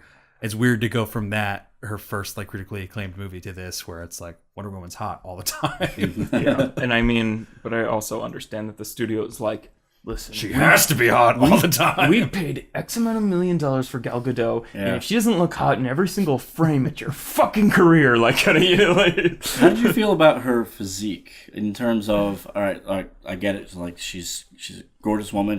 You even said she almost seems like model-esque at times. Oh yeah. But Not less the entire time. Yeah. the entire time. Yeah. I had when I seen the trailer, I went into like the YouTube comments. You can actually see people being like, "She's not fit." Like people freaking out about like how she looks and that she's too. I mean, I She's felt not fit, like she's too skinny, or like like she should be more muscular, More ripped, to kind be of. more believable as someone who can fuck shit up. Especially a she's lot. not a of, human though. She's a god, so I would refute it with that. that's yeah. that's the only thing, because on the Amazonian island they make David Thewlis doesn't look like he's about to fuck shit up. Yeah, right. either. But Henry Cavill, I mean, that's how Yeah. you pronounce the last name, right? But yeah, I mean, even when she's on her home island and there's like, she's surrounded by jacked women, and Yeah. she's the only one who kind of like looks like a model, kind of. Like, I understand like why like they're like pumped up Amazonian women, and she's this beautiful goddess who also. Although has Robin this- Wright was not too jacked, and she was supposedly the best warrior on the island, or the best general. That's true. I mean, maybe that was skill. I don't know. She was the most well trained. I'm not really sure. I don't think any of it was intentional. I think they were just casting You're right, definitely. good-looking women. Speaking of, I did not think it. I said, this is my criticism during Batman vs. Superman, but I said Gal Gadot's performance as Wonder Woman felt like an athlete's performance on SNL, where she was just kind of like reading lines like, "I've got you, Superman," like kind of, or "I've got you, Superman," like kind of like, I was like, oh brother. I kind of like her a little more in this, but she is constantly outperformed by a really great cast. Like, not in general she's just outperformed, but in like scene by scene sometimes. She's outperformed by Chris Pine on several occasions. She's outperformed by like Robin Wright and Connie Nielsen, kind of. What? Robin Wright, I wouldn't agree with. Really? I think Robin Wright is struggling with this weird accent that they're like, Well, just try to do sort of what Gal Gadot's doing, which is a weird accent. Which I one is think Robin Wright? she's the aunt that's training her, the short blonde sort The of sister hair. of her Yeah, mom. Okay, because her to me, her and training her her mom in look secret. kind of Yeah, similar. yeah. Uh-huh. Because that was one of my complaints, was like, it takes a lot to make Robin Wright look like a bad actress. Really? With See, this I weird accent they're thought trying I to- thought there was some sort of emotional content in there. I didn't even know she was. I honestly thought Robin Wright was just talking as Robin Wright. No, I didn't She's even doing think the she weird was like, making 'cause an they have like the accent, weird yeah. like Z like accent that they do with stuff. Really? and Just not. I totally, yeah. None of their accents. The accents were so bad. Oh no, yeah, no, and that was one of my first complaints that I said. But Because she's a phenomenal actress, Robin Wright, and I was Yeah. looking forward to her being good, and then I was like, oh, like you're having trouble talking. What happened? I mean, I still think they'll outperform Gal Gadot, though. That's not hard, yeah. Yeah. A lot of the reviews of this movie have been praising her performance, though. Which Whose? Gal Gadot's, Really? which I don't really get. I mean, she's alright. way better than she was in Batman vs Superman. Somebody had to like really probably do some extreme acting training with her, but she's still kind of struggling. I think she was like Miss Jerusalem or something of 2014. She's not like actress bred. She's just sort of like model turned actress, like kind of like, you're hot, want to be in the latest Fast and Furious, like kind of like, you know, like she's kind of one of those, you know, like it's kind of You're like not on par with like Megan Fox, right? yeah, right. Like let's just throw in a movie because you're hot. Yeah, but it's kind of more like you're an exotic hot. You're not like, you know, like Fast and the Furious is supposed to be like, what, we're globetrotting all over the world. Like, what if we picked up this chick? You know, she's Jewish. Like, you know, like, I don't know. But again, like speaking of wounded, like I was talking before, like there's sort of like this wounded beauty. Like Wonder Woman comes out of this movie pretty unscathed in almost every scene. Like She we never see- struggles. We, That's what I'm saying. That's his beef. no, definitely. I mean, when she's on the island, she's getting fucked up, kind of. She's getting scars and everything. Do we see her taking off band-aids, or like the nurse taking off band-aids, or when the Germans attack, maybe they take bandages off her and they make a point to be like, oh wow, we took this bandage off of you and you're completely healed. It's kind of like this play into like your god, kind of. But they never use that again. Like they could have used that in war somehow. Like kind of like she's being hit and then she's healing. I mean, maybe she's not Wolverine, kind of, but like it could have been something. I don't know. I don't remember the bandage scene. She's a It's hero. it's just Come it's on, yeah give her it's a break. nurse. It's a nurse. She takes off. It's a blood-stained bandage, and her arm again looks like it's on the front of a magazine. And they're kind of like, "You're not wounded. I guess you're a fast healer." And it's just kind of like a nod to like, she's not human. Like, but again, I've already talked about my two biggest complaints, which is the fucking misplacement of the villains. I love, what is her name? Poison something? Dr. Poison. Dr. Poison. I love that character. I want to know more about her. She's stupidly underwritten. I love the aesthetic of the kind of like half China doll face. She's even like really hot in a weird way. That's I was super like, get rid of the guy who looks like a Street Fighter 2 villain. Get rid of that general guy. Get rid of the Greek god of war. I mean, even fucking just World War I could have been like the enemy They didn't need of a this villain. film, right? Yeah. But it is a comic book movie, so I understand to some extent. But I would have really liked this like female antagonist. I would have liked Dr. Poison to take more of a leading role instead of kind of she's like one of many villains, kind of like what this film did. They kind of in the movie didn't they say she was? Then they assumed she was the god of They war did. at some point. Yeah. I mean, they thought she was, and then they thought the other guy was. I don't know. Still, I mean, I've said a lot of positive things about this movie. It really took me by surprise. I'm gonna give it 3.5 fingers out of 5. Nice. Just because, yeah. I mean, if I'm gonna give fucking, what's it called? What was the one with ScarJo? Ghost in the Shell. If I'm gonna give Ghost in the Shell, I give that 3.5 fingers. Then this definitely deserves 3.5 fingers, in my opinion. We like flipped scores from BVS. Oh, you guys are kind of like. Oh, really? Did you I- give BB? I thought gave it was three- higher than that. I gave Okay. 3.5. Yeah. Did you really? Then, yeah, I don't know. I'm gonna stick, though. Sean. Yeah, I'm kind of on par with you. I mean, in terms of negative, I think there's a lot of the. I just think they go a little too far with special effects at some point. Where like even some of the opening scenes when they're on the island, they're on the beach. I'm like, for the budget that they had, they couldn't just hire a bunch of women to practice fucking sword fighting and shit. Right, yeah. It was obvious to me that they had CGI people on horses in the back and shit. Yeah. And whatnot. And then that goes on in and out throughout the movie. But I agree with you in terms of they could have developed better characters in terms of the antagonists, the You're bad right, yeah. guys, and all that. That could have been more. They could have done more behind that.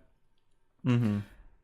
I'm going on the fact that this is. I think from what they were trying to achieve with this film in terms of reaching a larger audience and going from I don't know what age you want to call it, but I had my 8-year-old niece there and PG-13, whatever. Right, yeah. They're trying to reach everybody. Oh, yeah. So you're not going to get the Chris Nolan kind of realism. You're going to get the corniness. You're going to get some of the bad acting. You're going to get some of the bad dialogue. It's like you said, it's not permissible. You can't justify it. They should try to get Right, for that kind of budget. But I enjoyed the film. I'll watch it again. I was a fan of BVS. I was a fan of Man of Steel.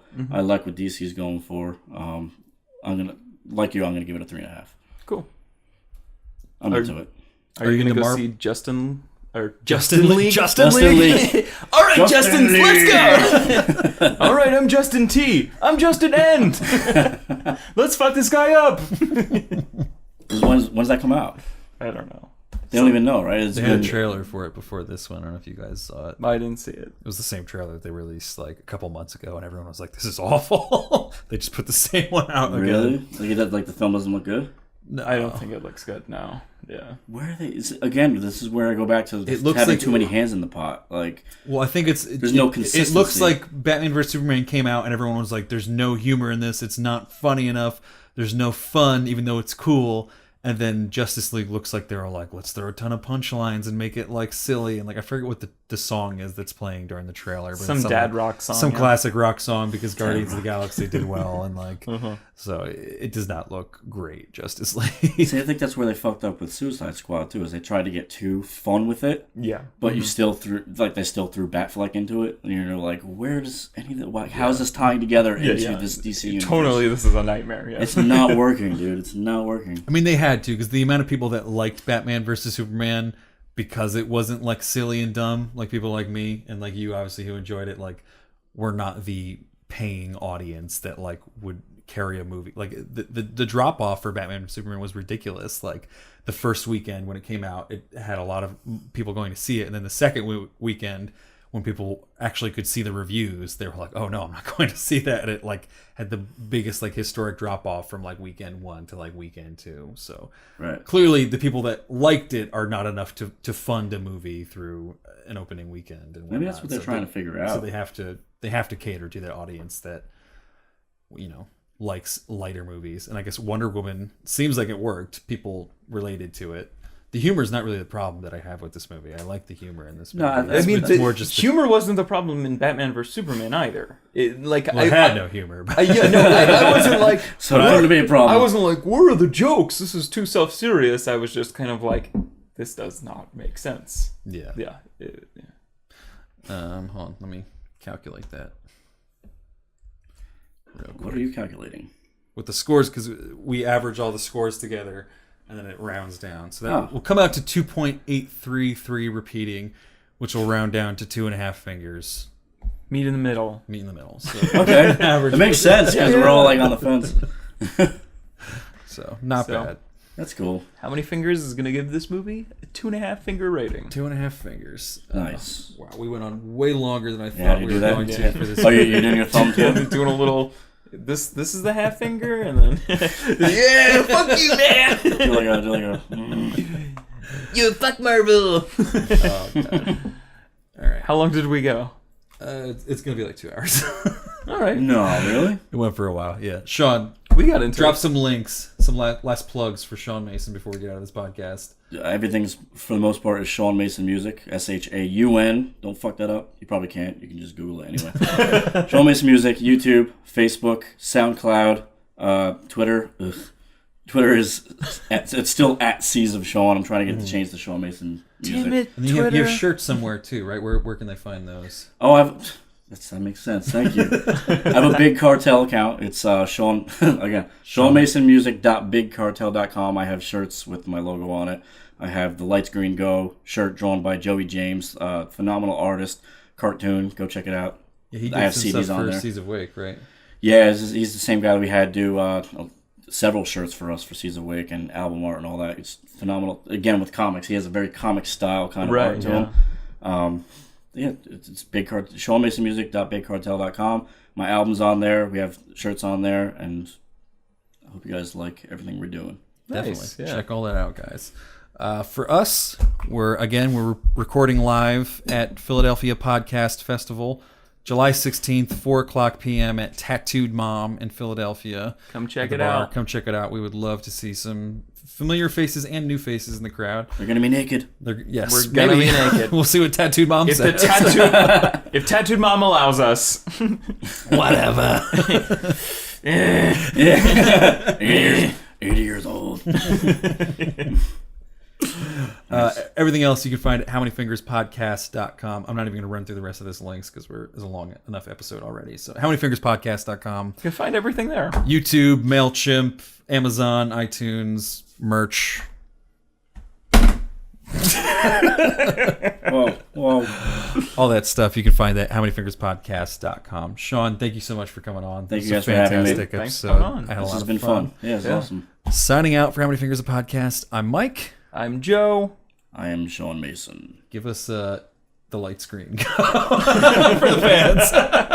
Caress my body, you got me going crazy. The light screen, go! Turn me on.